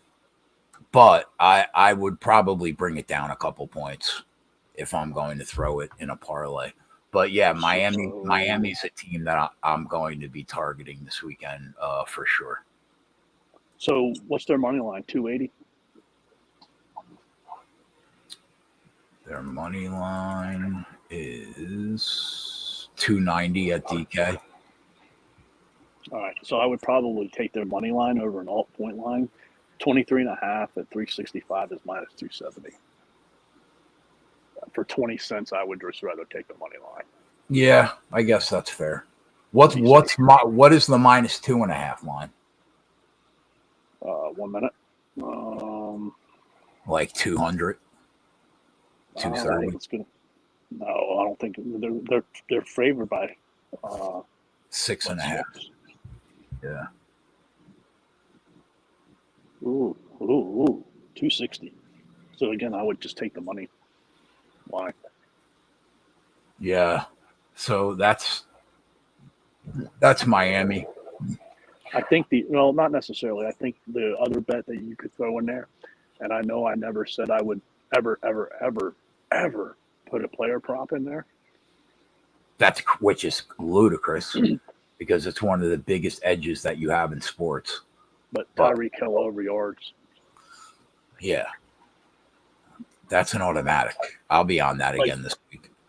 Like I haven't looked around the numbers. I know it was 83 on 365, but I don't know if there's a better number out there or not. Atlanta and Detroit.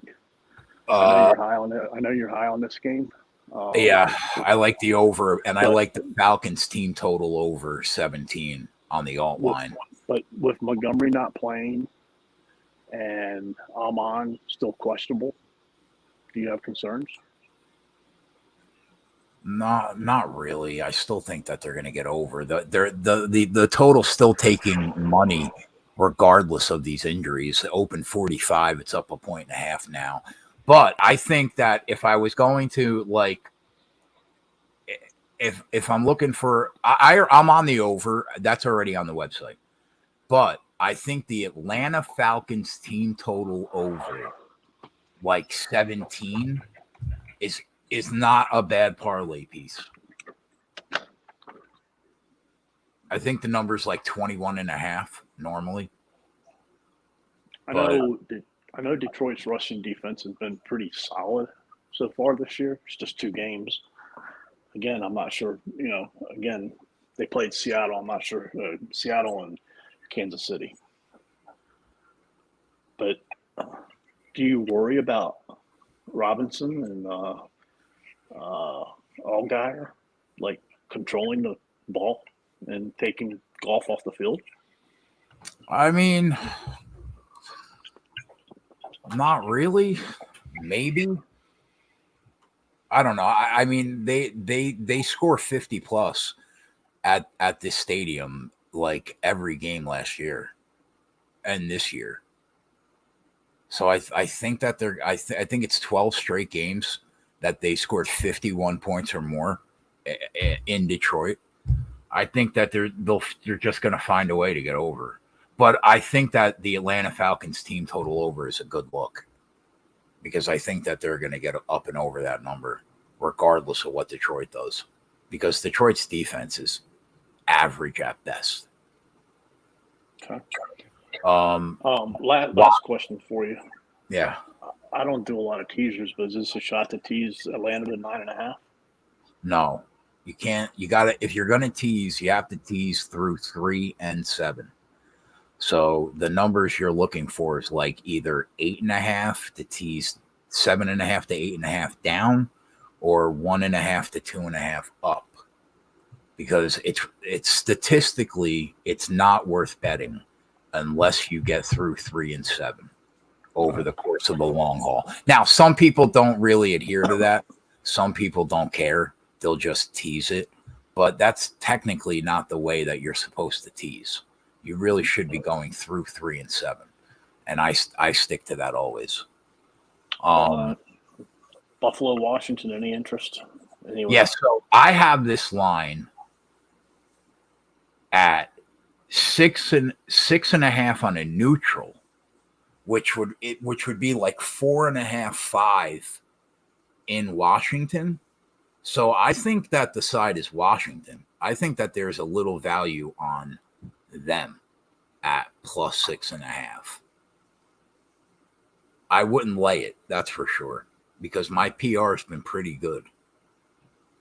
So I would say probably I would lean Washington plus 6.5. As far as the total goes, I probably would lean under. But hold on, before you get to the total, like you just talked about teasers. Like, how do you not tease them 6 points and get 12.5? Because it's a negative EV bet. Okay. It's statistically not worth betting unless you're going through 3 and 7. Okay. So go to the total. 43. I lean under. I probably lean under because Washington's defense is underrated. Let me check if they have the DVOA numbers up for 2023. So sign says he's taking them at minus 6.5 and minus 9.5. Who? I don't know.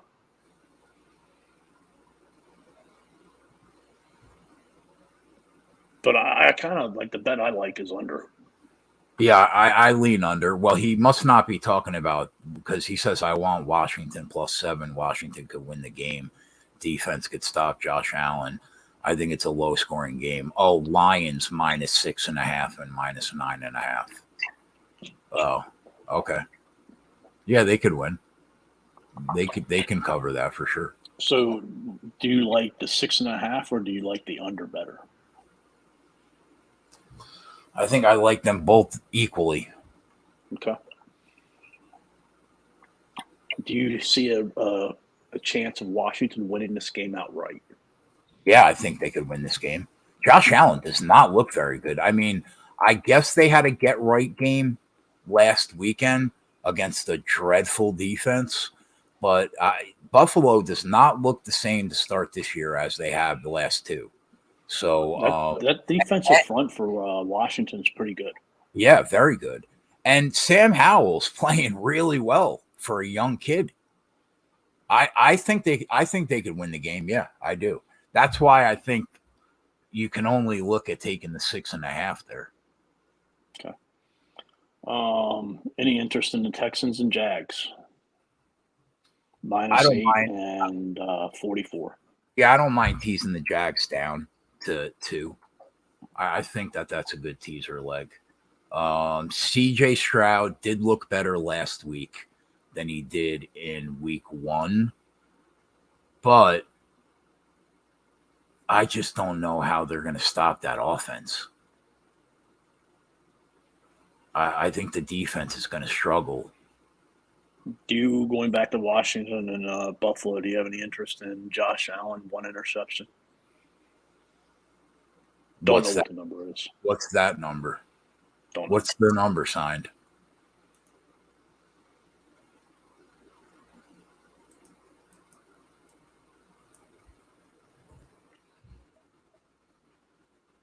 Yeah, I like Washington this week. I think they could definitely win. Adam says so much of what Stroud did was in garbage time. Yeah, that's fair. Jacksonville's got a better defense, I think, than what people realize. And it's at home. But Houston plays you tough. This is a divisional game, correct? Yes. So what are your thoughts on that? Divisional game, giving 8 points.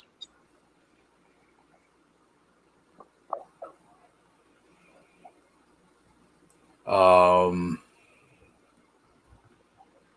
my PR has the game.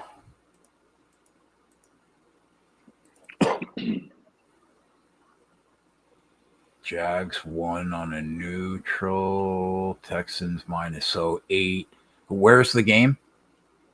Jacksonville. Yeah, so I have the line I have the game at 10. Okay. So there's value on Jacksonville. Okay. Allen over a half INT minus 107. Not bad. Yeah, that's not bad. Colts at the Ravens minus 844. Some potential weather implications here. I like the under, and I have Baltimore money line. It was at 380. In one of my parlays.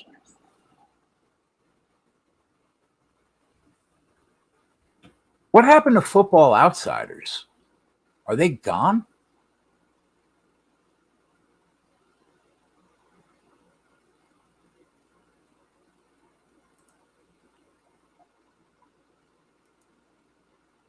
DB Gnarly says Houston has a lot of injuries. I think it's really on the offensive line too, right, DB? Milo says they are gone. So where do I have to go to get DVOA rankings now?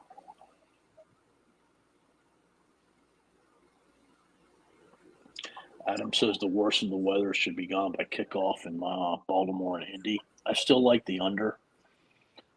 Richardson's not playing this week.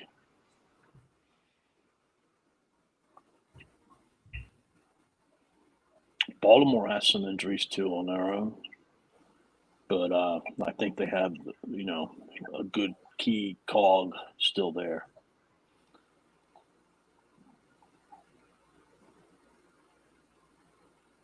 But I like the under, and I don't mind using their money line in a parlay. Any thoughts? You're stuck on the DVOA now. Yeah, I'm sorry. Go ahead. Fade the noise, huh? Bet you if you added up all their units, they'd be right around me.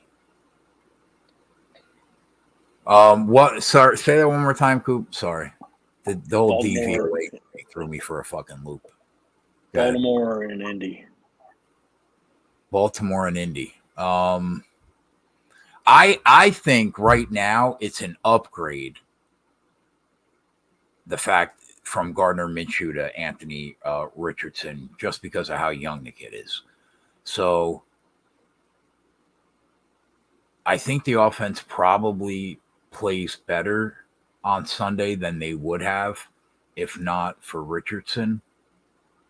But even still, I have the line at 3.5, 7 on a neutral. So yeah, I have this line at like 5. Wow, really?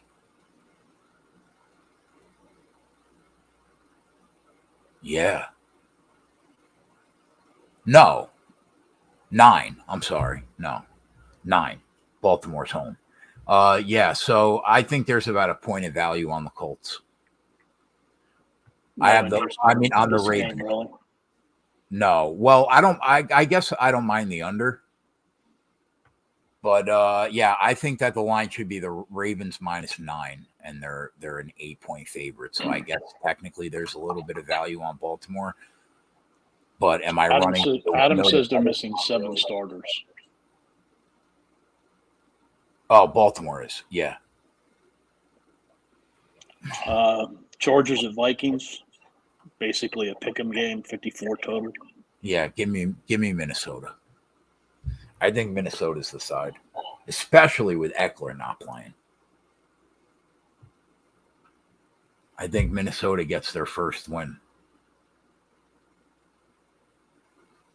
And I would say I like the over, but it moved a field goal since Sunday. Opened like 51.5. So Justin Jefferson's 101.5. Yeah, when did we bet him? We bet him at 89.5 last week, and he's 101.5.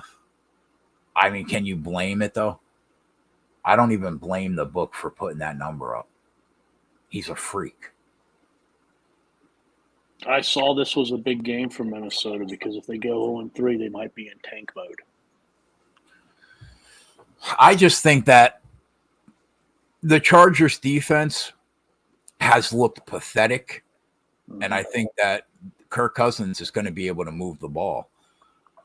The defense is always going to be the question, but I'll tell you what, man, Minnesota, they outplayed the Eagles for a large part of that game.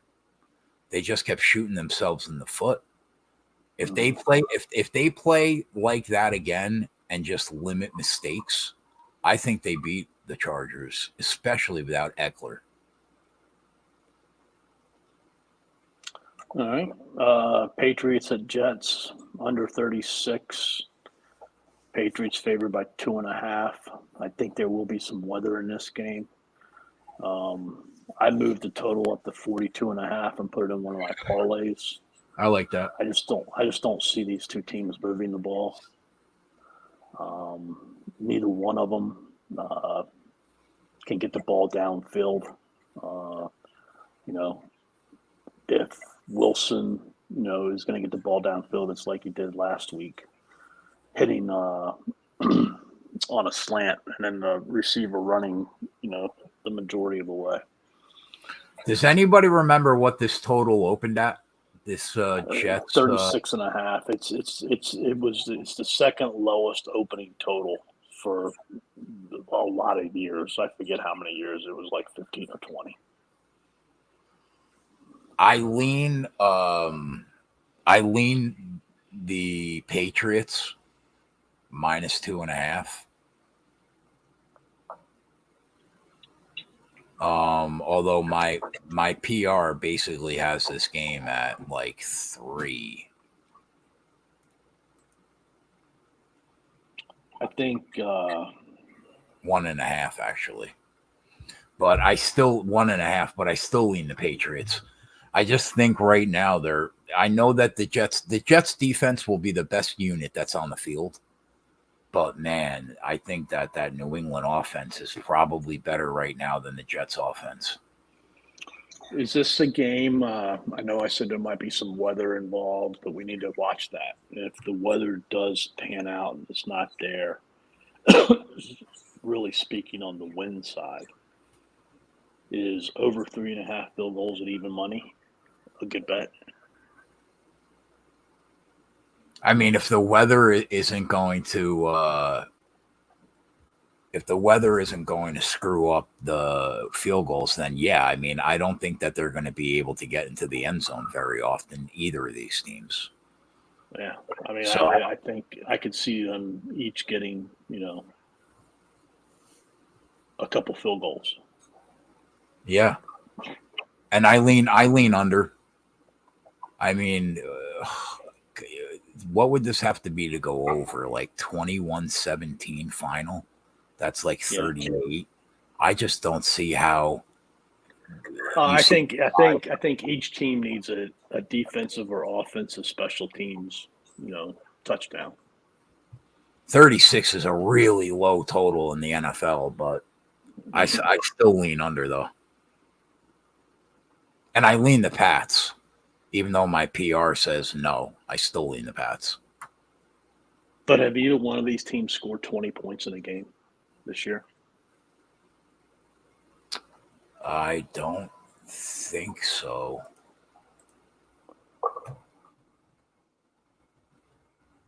Check. Sign says never good betting field goals at Meadowlands, I guess, due to the wind. So the Jets scored 10 and 22. And the Patriots scored 17.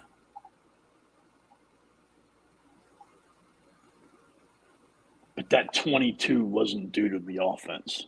There was Patriots scored 17 and 20. Okay. So, yeah, I think it's got a good shot going under. Anything else with that game intrigue you? Not really. Not really. Saints at the Packers. Packers are favored by 1, under 42.5. Probably the best defense that the rookie Jordan Love has seen. He's not really a rookie, but from playing experience, he is.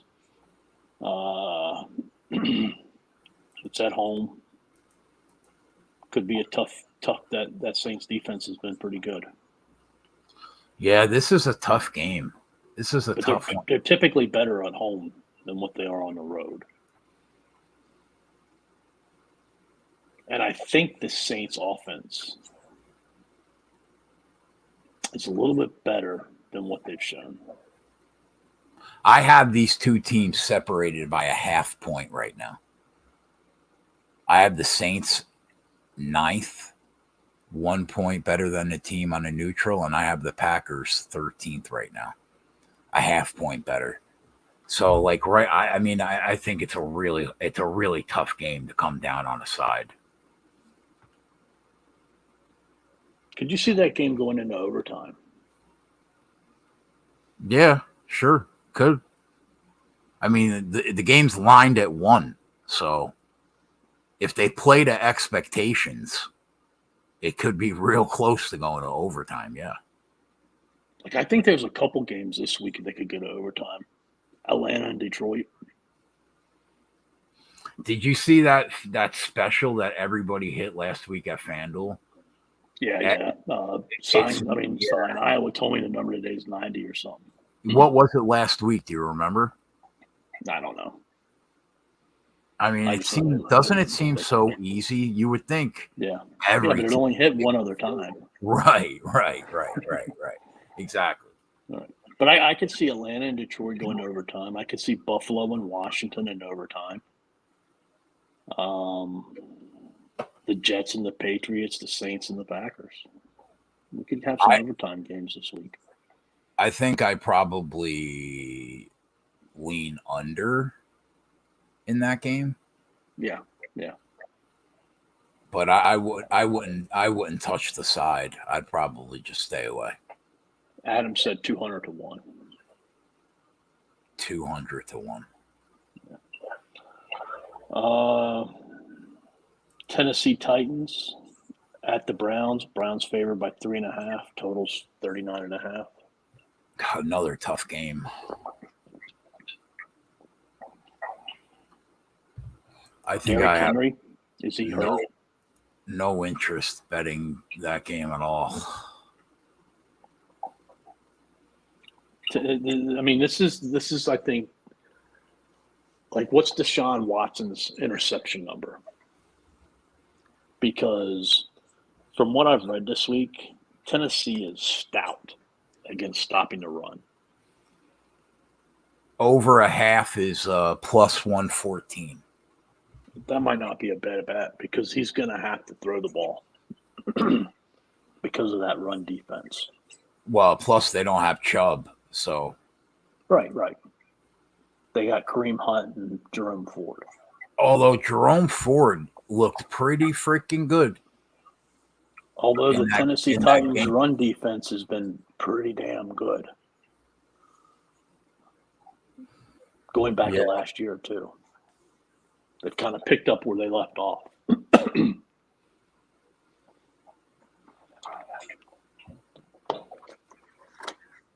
But I'm with you. Like, that could be like another let's see here.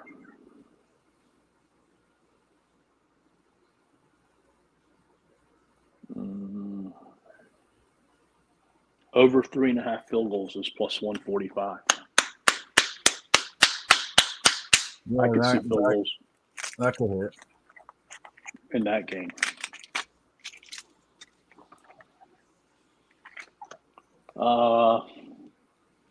Chiefs and Bears. I mean, KC probably covers that number. That's how bad the Bears are.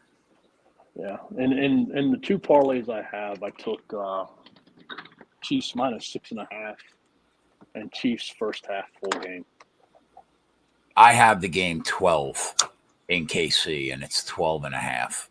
So it's pretty close to dead on. I think their or their alternate team total is in play in NASCAR parlays. Their total's like 30.5. They're going I to mean, dick the Bears. Like I know everybody keeps saying like this is a get right spot for them, so on and so forth. But like a lot of times, them get right spots, it's like they end up winning, but they're not like what you think it's going to be. Yeah, that's true.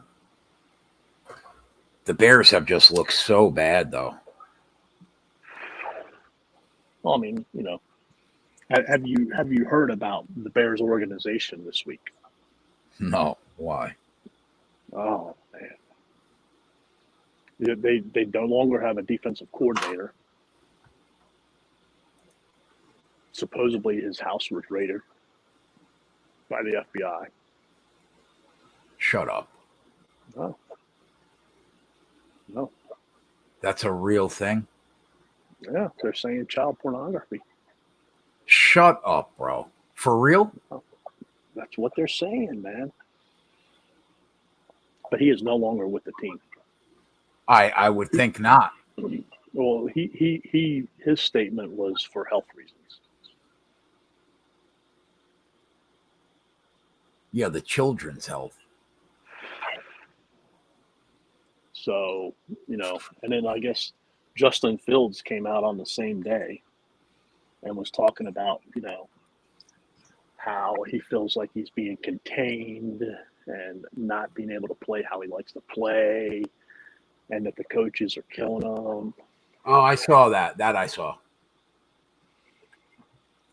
So I think KC halftime, full time is in play for anybody that wants to get the number up.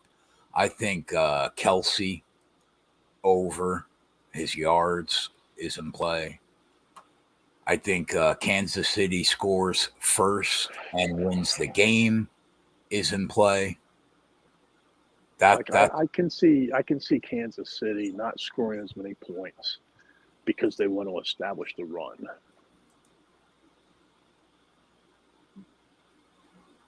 I don't know.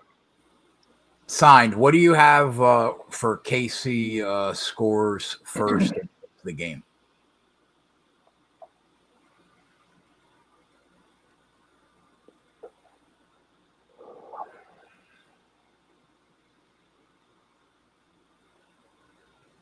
That's how I would attack that game.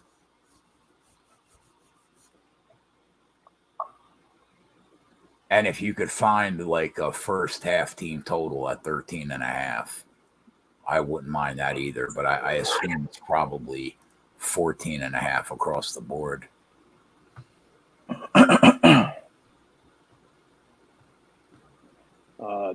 Dallas is 12.5-point favorites at Arizona, 43 total. I think that they should kill them. Losing Diggs hurts, but it's not going to hurt against this team. It's basically going to be a home game for them. Yeah, I wrote down like Cowboys over 23 team total. I thought that was a good leg for parlays. I took them -6.5, and then I took them first half full game. Also, what's their first half full game? Hold on. Team totals. Dallas is -280 for 23.5. So that's not a bad number. First half, it's 230. First half full game. 230. I don't mind. Is the first half spread under a touchdown?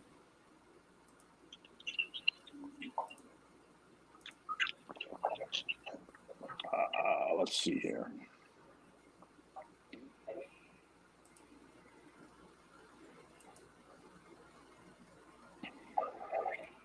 DK makes you pay $1.40. If you could find under a touchdown spread in the first half, I don't mind that either. I'm not laying I one. see -7, -110. Yeah, I'd rather have 6.5.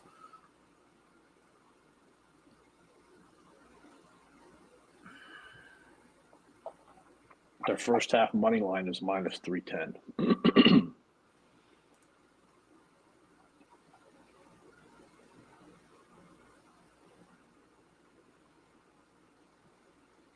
Yeah, that's another piece that you could use. I don't mind that either.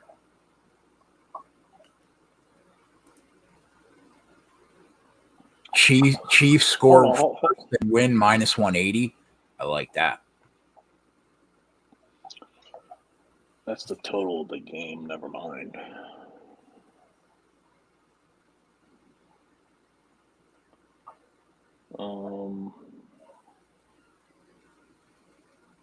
They're -145 at 13.5 first half points.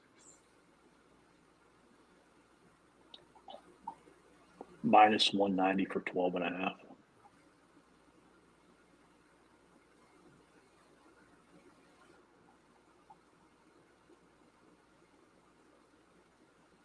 I like your boys this weekend. Carolina and Seattle, -5.5 for Seattle, 42 points. Yeah, so I have Seattle for 20.5 written down as a parlay piece. I don't even mind 23.5 either. I think they're going to score a shit ton of points on this team. I think it's going to be a sweat. Yeah, you also thought that they had a shot the first 2 weeks. How'd that go? Seattle's not a very good team. Oh, really? And they have a tendency to play at their opponent's level. And I still think they're going to score points. They might give up points, but I still think they're going to. I think if you're looking for them to score points,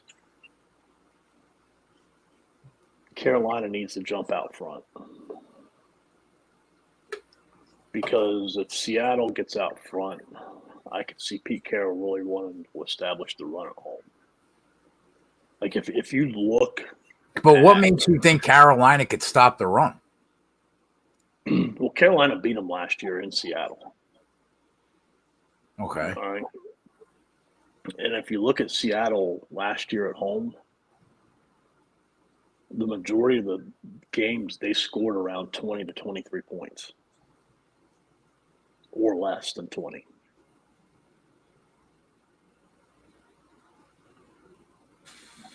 So could it get there? Yeah, definitely. But I think it's going to be more of a sweat than what you think, especially if they get out front. And what's the strength of Carolina? The defense. I mean, I guess if you want to call it that. But that's not because they're any good. I don't think. I think it's just because the offense is that bad.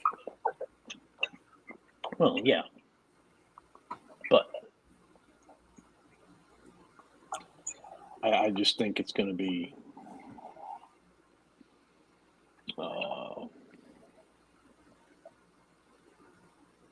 now this game last year did get 54 points in Seattle.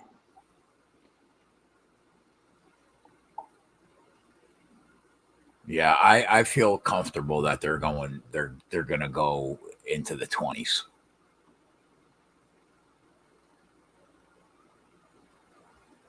That's one of the plays that I like for parlays.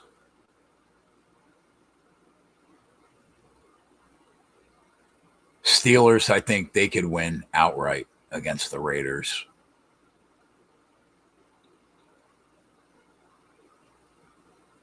That's one of the dogs I don't mind this week. Then Washington.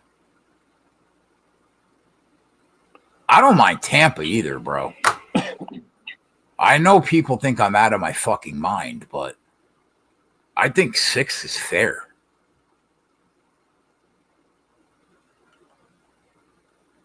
Yeah.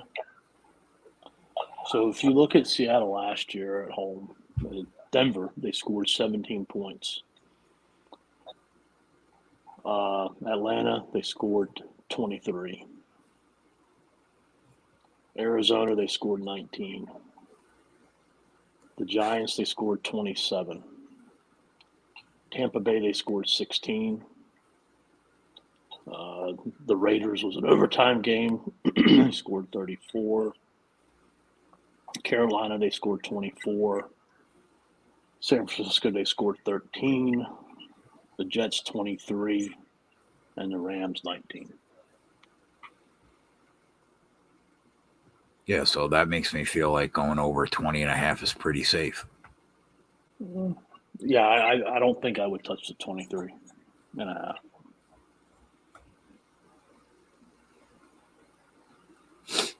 The Bengals-Rams game, I don't fucking know.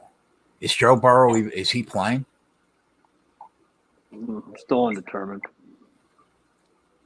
The Bengals But are in right?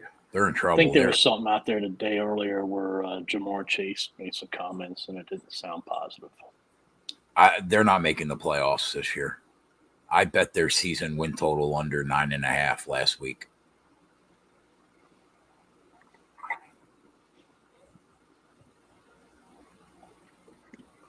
At what, minus 110? Yeah.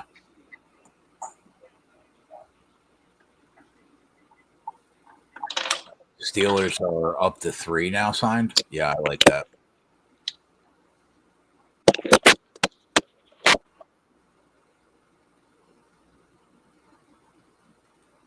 Why can't Tampa Bay hang around in that game against Philly? Why not?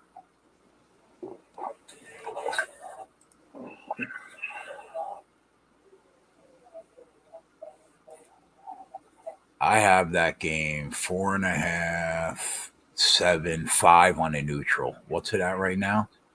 5, I mean, in Tampa. It's 5 right now. Yeah, so I guess it's accurate right now. But I still lean to that side.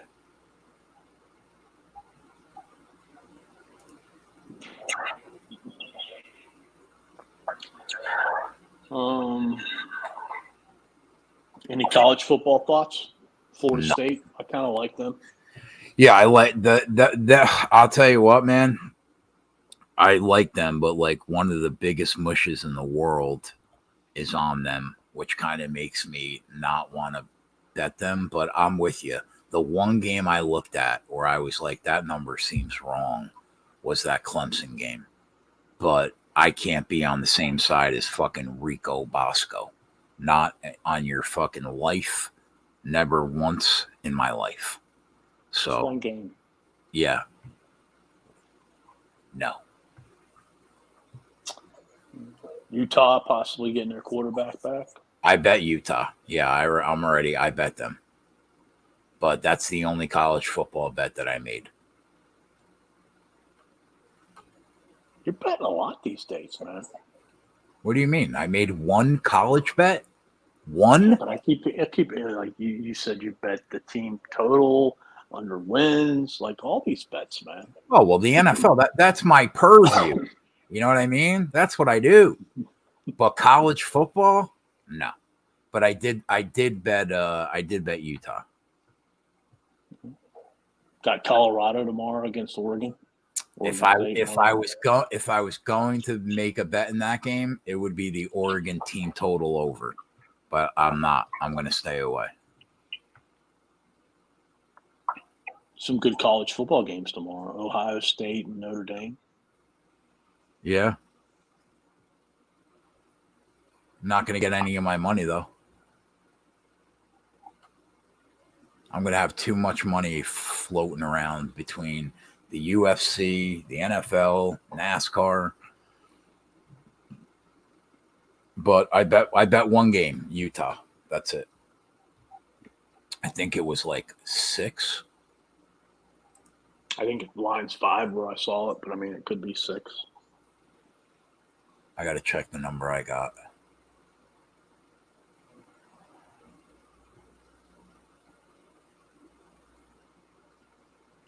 I think what I'm going to try to do, Coop, is whatever UFC bets that I plan on making,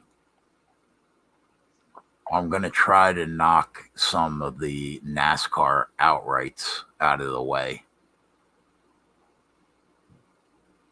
if I can.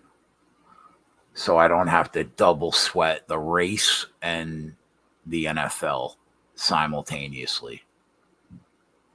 Now there's some thunderstorm possible on Sunday too, being in Texas and it being 100 degrees. So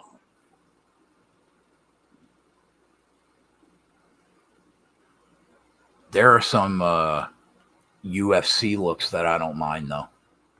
all right, you want to talk about them real quick? I like either taking Jake Collier at plus 120 or the under 2.5 rounds in that fight at minus 110. I'm going to be on one of those, and I'll try to knock out a NASCAR outright when I bet them. Okay. I think that's kind of risky, man. A plus 120 tied to a NASCAR.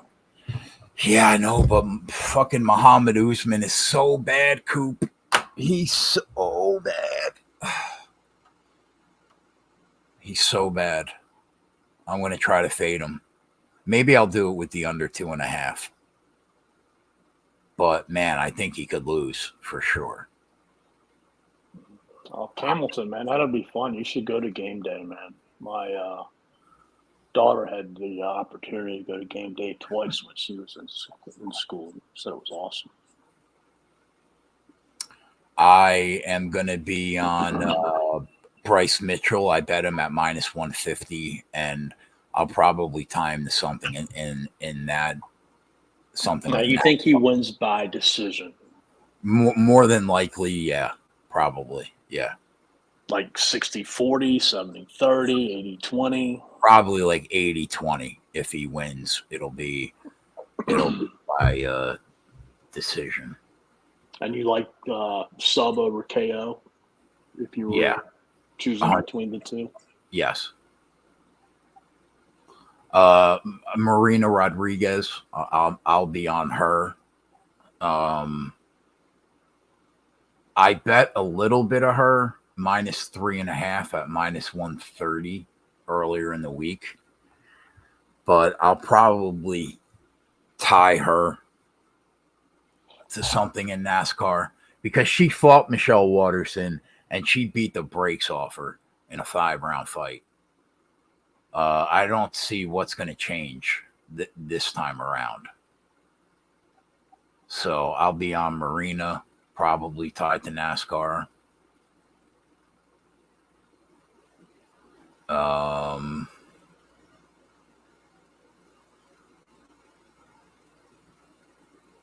Signed. What's your thoughts on this girl everybody's blowing this week, Vidal, who had that nice flying knee in her last?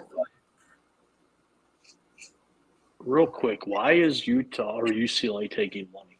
Because it was -5 at least. You said -6. Now it's down to -3, like 3.5. Like Son said. Maybe he's not playing. Rising. Maybe he's not playing. Any thoughts, Son? Anybody else? Anybody heard anything? Oh yeah, that's a good call. I didn't think about the Bellator card. I like Johnny Eblen too. Probably the only bet that I'll make in Bellator is the main event. Johnny Eblen is probably by, I don't know how, but he's minus 500. Props aren't out yet that I see. Corey likes Notre Dame money line. Okay, Corey. Okay, New Jersey. So I guess there's a couple women's fights on here that could go the distance. Everybody's talking about Vidal, that she's going to finish Rendon. I don't know, man. She doesn't look very good to me. I watched 3 of her fights today, and I don't think she should be minus 245. I mean, I guess she should win, but You see it going the distance? I mean, she's got some kind of power. She's sloppy as fuck, though. Probably goes the distance, yeah. The over is like minus 260. Hannah Gold and Mizuki Inu. Hannah Goldie, yeah, I don't really have an opinion on that fight, but it almost certainly goes to the cards. And then Watterson against Rodriguez. Yeah, I'll be on Marina. But going the distance? Probably. I mean, they fought five rounds, and it went the distance. This is only a 3-round fight, so it should go the distance. But it's not outside the realm of possibility that Marina hurts Watterson with something and ends the fight. Probably not likely, but I mean, I think it's possible. But yeah, probably goes the whole 3. It's got the highest odds to go to 3. Yeah. And then the main event is an interesting one. I think if Rafael Fiziev could stay on his feet against Gamrot, he's going to win that fight. If he can't, he's going to lose. And all signs point to his takedown defense being very, very, very good. So I lean Rafael Fiziev, and I think that the fight should go deep. Like him and the over 2.5, I think is like plus 130. I think that's probably a solid bet. Over, so it could go the whole 25. It could. How does Iggy beat Mitchell? Is it by decision? I think no. I mean, I think that if it goes to the cards, there's no way Bryce Mitchell loses. Like, I'm trying to think, how does that would mean that Dan Ige stayed on his feet the whole 15 minutes. And if he does stay on his feet, he has such an advantage, I think, striking, that I think he could probably hurt Bryce Mitchell and finish him. I don't know. My gut says if Dan Ige's KO or bust. Signed kind of thinks that it can go to the cards, but my gut says that if it does go to the cards, he's going to lose. I kind of feel like he's got to hurt Bryce Mitchell to beat him, because I just don't think he could stay on his feet. I don't see how Dan Ige stays on his feet. I think Mitchell's going to take him down if he wants to take him down, and he will take him down. Yeah, but don't you think it's minus 200 to go the distance because the guy that's over a $2 favorite just drowns people and doesn't finish much?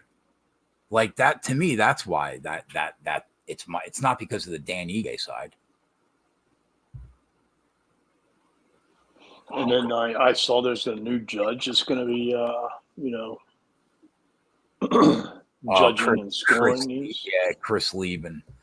Fucking shit show he is. Is this a good thing, bad thing, neutral thing? Don't know. I mean, he used to be an out of his mind fighter. Like he was an MMA fighter that fought in the UFC. I don't know. He takes it pretty seriously. He's decent at it. He's a pretty good ref, so he'll probably be a decent judge. But having a background and doing it, like, does that make you look at things differently than a judge that has not performed in the ring? Yeah, definitely, for sure. He definitely brings a perspective to it that the average guy doesn't. Definitely.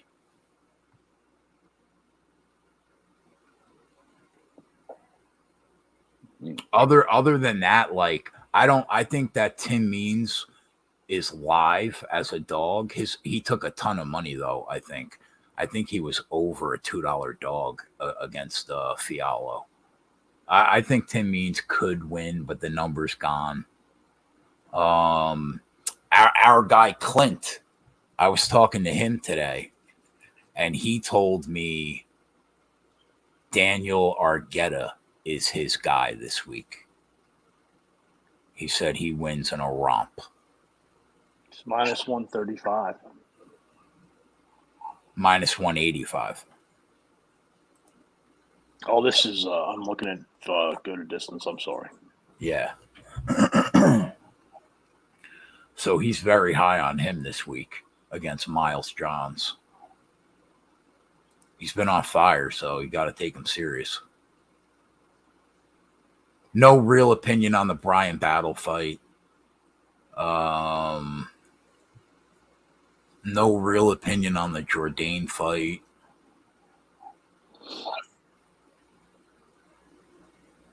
I think Jacob Malkoon wins, but that number's 5. He's a $5 favorite.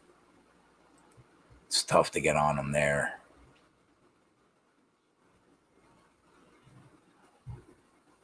But I think that there are some spots that you could try to knock some NASCAR out with, which is what I'll try to do. And then if it doesn't go my way, I'll just readjust.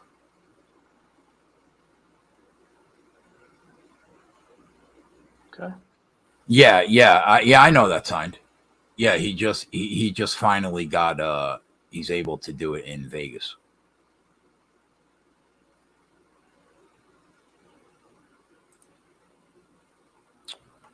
I don't know how you would back Malkoon.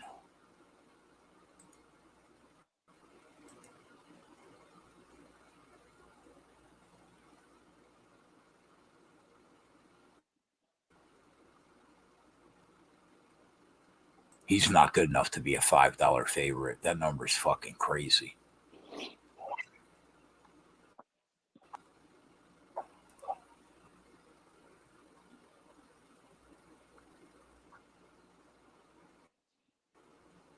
Yeah, I guess that's it. Who is this dude you were on in Bellator? Johnny Eblin. But I don't think we have props out yet.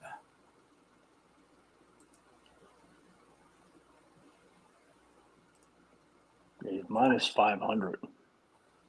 Yeah. Do they have props yet for him? No. They have some on 365. Not for his fight, though. Yeah, they do. Oh, not for me. They're not up yet. So, what do you want to know? What is his inside the distance decision? What are his numbers? For KO, tied with submission, it's plus 140. Yeah. KO and decision is minus 160. Submission or decision is minus 175. What about just decision? Hold on. Like even money, somewhere around there?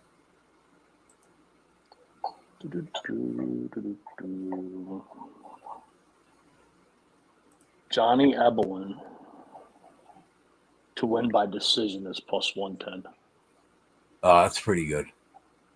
That's not plus bad. 140 to win by the other ways. So I guess plus 140 to win inside the distance. I just want to see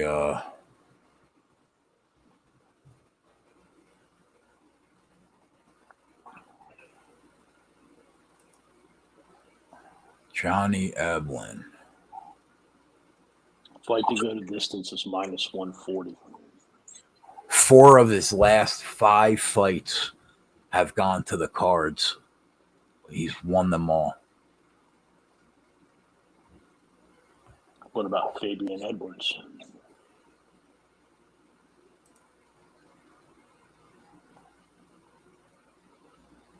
One, two, 3, 4, 5, 6. 6 of his last 7 have gone to the cards. Yeah, so I think give me Johnny Eblin by decision at plus 105 or plus 110. Is that 3 or 5 rounds? It's the main event, so I would assume, and he's the title holder, so I would assume that it's a 5-round fight. He is the title holder, right? Signed? Yeah, it is. It is a 5-round fight because the total rounds shows at 5. Yeah. Yeah, so I mean, his last 2 fights were 5-round decisions. To go over 3.5 rounds is minus 190 for a parlay piece, maybe. That's not bad. That's not bad. What's the over 2.5? Minus 260. That's not bad either. That's tomorrow afternoon. 6 p.m. Yeah. I like that. That's a piece. Over 2.5. I think his decision too. Yeah, that, yeah. And maybe even 3.5 too. You could probably use that one too. And his decision at plus 110 is a good look. Oh, hold on. Let's see here.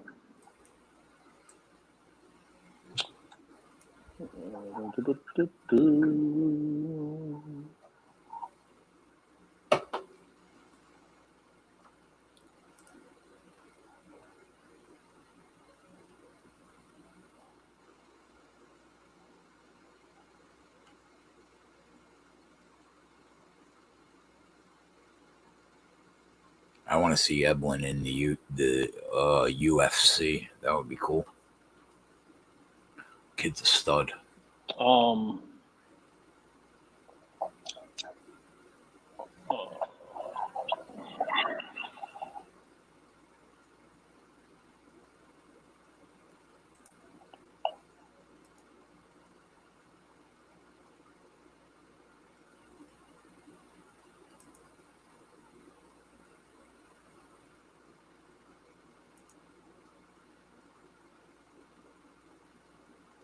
What is the on DK fight to start round under?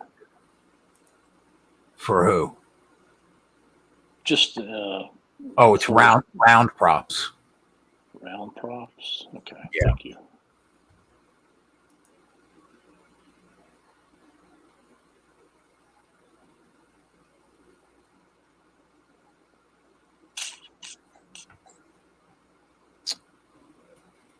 Wow. Like, I think that signed. Are you? Do you agree that either Collier or the under 2.5 is the look in that fight? That number's minus 110 and plus 120.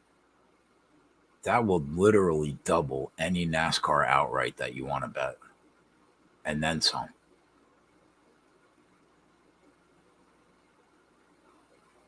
I like the under better. Yeah, I guess I kind of do.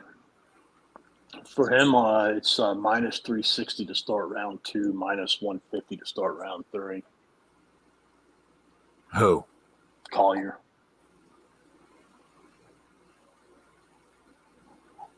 Yeah, I think the under 2.5 is the play at minus 110.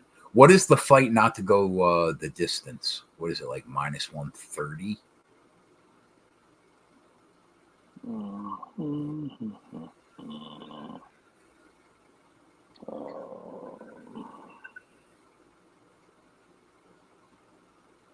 fight not to go to distance. No is -125. Yes is -115. So that gives you an extra 2.5 minutes taking the no at -125. Although by that time, normally those guys are so big and out of breath that they don't have much stopping power the last 2.5 minutes of the fight. But you can take that for an extra 20 cents or 10 cents.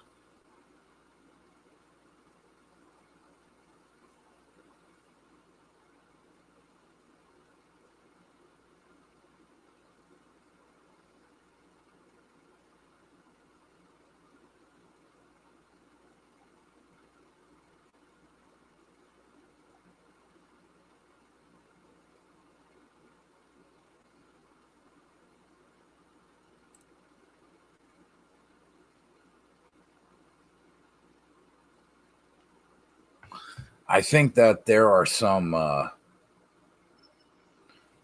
a couple of UFC lines that like around that like -110, -130 number. I'm going to try to bank some of these NASCARs out tomorrow for sure. And then just hope that I get through.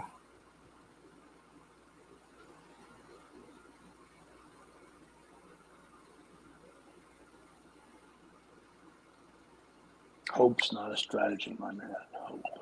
We don't hope. I mean, hope. It works for me every week. I hope, and then it works out.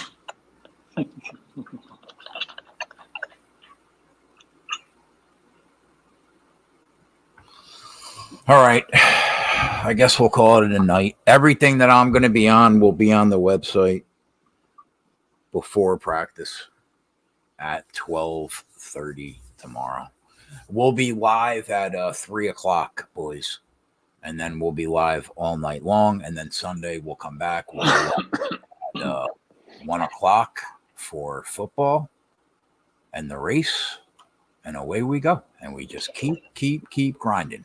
Reminder, the guys that were on: Denny, Marty, Reddick, Bell, Bubba, Larson, Byron, Elliott.